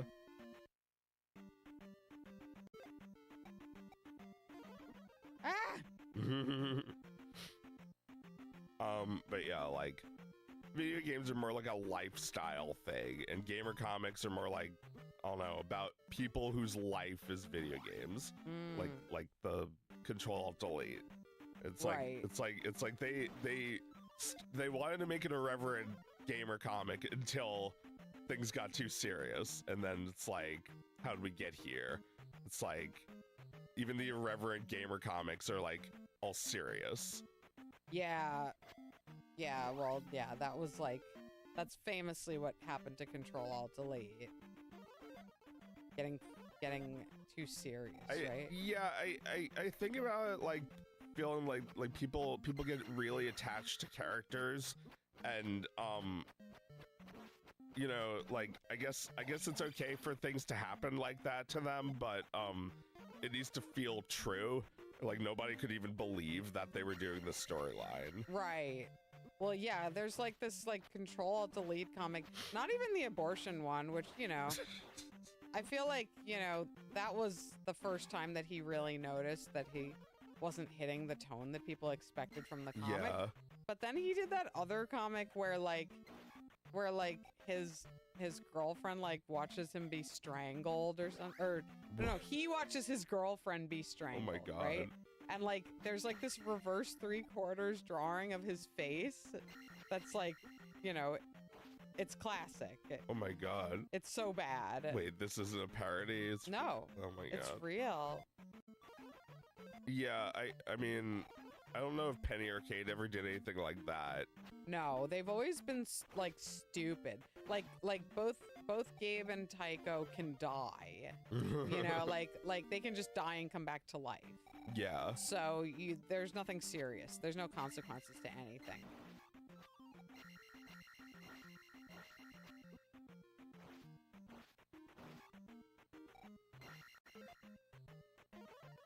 You know, like I remember Awkward Zombie would just be like comics about the game character. It was basically like a Yes. Smash Brothers comic. It's like fan comics. Yeah. And you know, Like- once in a while they would have jokes like that Yes. would become a widely shared comic. Right. Or like VG Cats would do Right. that. But yeah, I think like because video games are such a big part of people's lives at this point, like the lifestyle thing is not to like hold memories of these games in your head. They're just like tickling around in your memory for like your entire childhood and now your adulthood. Yeah. And you're like, hey, did anyone ever notice about those games? But like, no one does that with games anymore. They play games and move on, right? Here we go.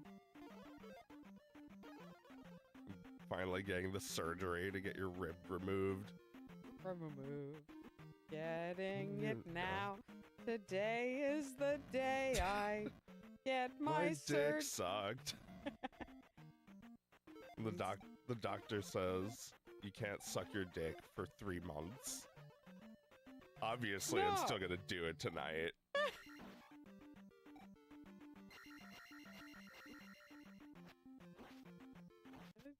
I'll still Getting do my it. dick sucked by tonight. me. Got my dick in between my teeth now. Yes, I'm chomped on sucking my that cock. dick. It's okay when I do it. It is my own dick, and I do it on my mouth with my own control. It's okay. I'm allowed to use teeth when I do it.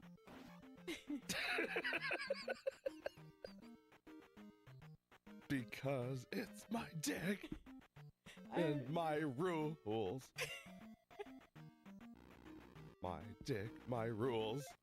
I suck my dick. I don't need to give consent because I am the one sucking dick, my own dick. Jeez, I thought this was fucking over. I thought you Yeah. fucking found the hammer I already. know. No, there's more of this horrible More guy. sucking my own dick. I didn't even kill him. I just You left the fell screen. off the world.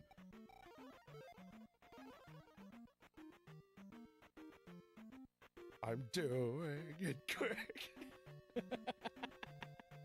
My God, that's just one of those rumors that just like it tracks, right? Like it sounds real. My dick. Like I'm so sucking shocking and my own disturbing. dick.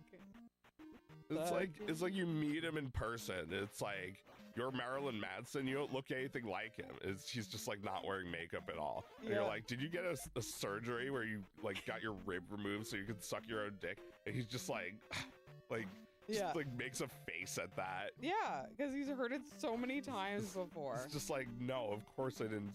Of course I don't suck my own dick. I like- beat him. Nice. It's like, is that something you need to do to suck? Can you suck?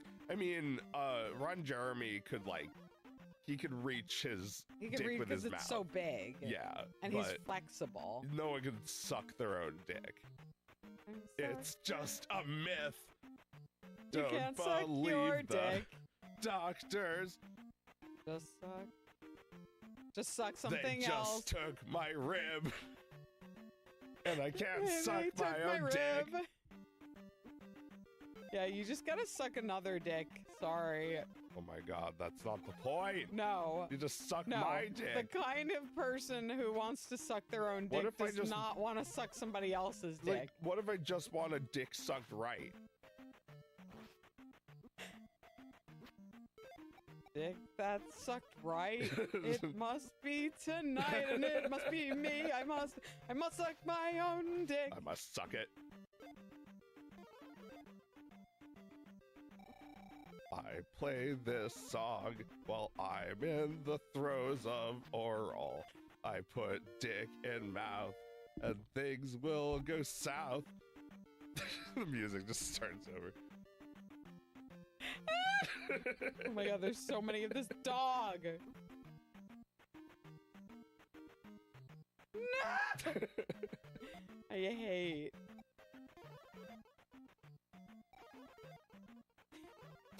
Every magic. I want all the magics. I get bored. I did this all for a bag of magic. Shit. What shit fuck? What a dump load of donkey turds. I'd rather fuck my own ball sack. I'd rather suck my own dick.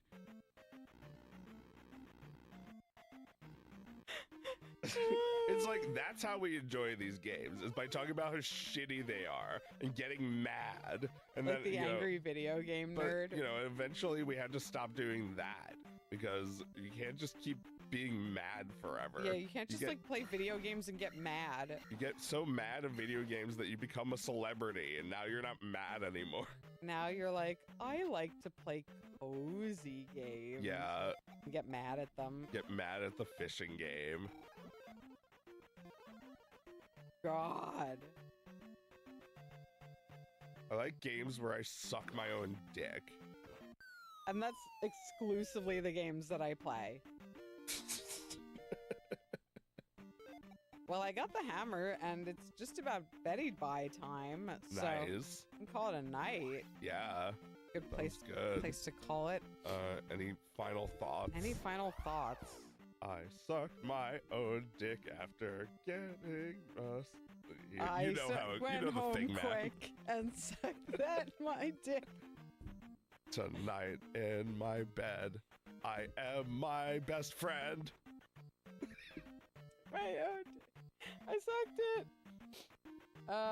Let me see. I think this is the song. Yeah, it's just, I don't know. There's lots of songs. I feel like we started with a completely different sucking my own dick song. Let's see. How many Space Ghost poses can you describe? There's the one of him just like with his arm out. Yeah. The one with his arm out and his other arm holding his finger over the button. The one of him like looking mad before shooting, and then the pose of him shooting. Yes. There's the one of him like doing this or like this. Something. Well, is it the one where he's like raising his arm? It's like he looks like he's like, you know, getting a distress signal or something. Yeah. And then, you know, there's obviously my favorite that's like it's just like leaning back. That's classic. That's classic. That's great. That like I'm Space Ghost. I feel like that is like the proto dinosaur comics. Yeah, totally. That's good shit. That's so stupid, that show, but it's funny as hell. Close up from beneath, yes. It's really good. Yeah. But instead of it being beneath, it's just him raising his head and like laughing or or making a big statement. I love how blatantly different the new animations look. They have like a sort of Aqua Teen quality. Yes. Where like they're animated pretty well, but there's only a few of them. They're all stock. Yeah. Like Zorak sipping coffee. Right, But right. then like there's just like spliced in like all the other old animations where Zorak's colors vary from different like shot to shot. Yes, they don't fucking care. Like lighter green and then darker green, like lower resolution. Yes. And then like every time the camera is on Zorak, it's playing like this cricket sound. It's like yeah, it's like a refrigerator. It's like a mini fridge. Yeah, no, there's a we gotta go. But there's a show that takes nothing and just spins magic from as little as possible. Yeah. Right? You just need enough to believe in it. Can we name this thing? Yeah, what do we want to call this thing we've been talking about? This idea of like communicating the essence with just a little bit of it. Just a little thing. Just a little. Just like yeah, a little something. A little something that makes you believe it. Yeah, like the Pappas.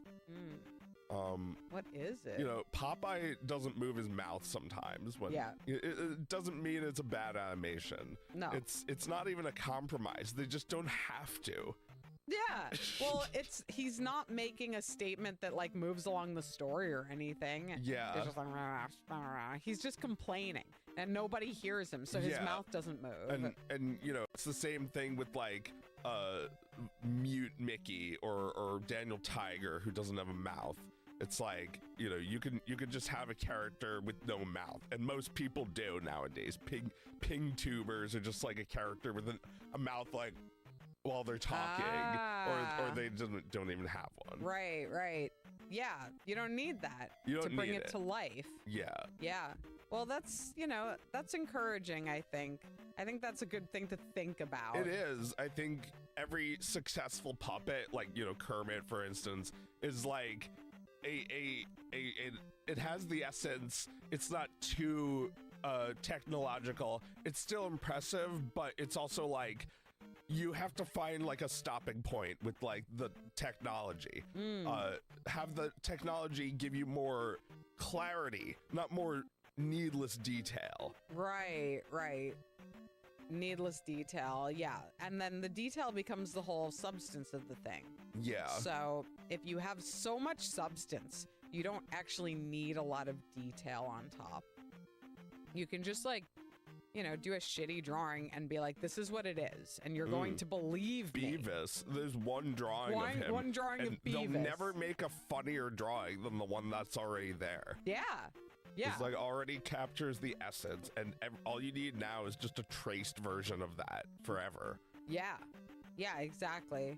One hilarious drawing. Don't fix it. It's not broke. Yeah, and Beavis is real. He's just voiced by the same guy that voices Butthead. They're two distinct personalities.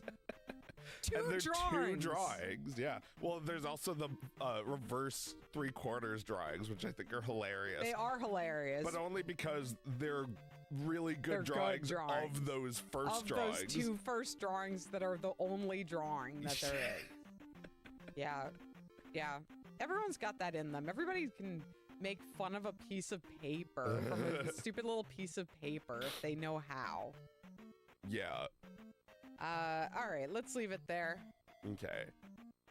Thanks for watching.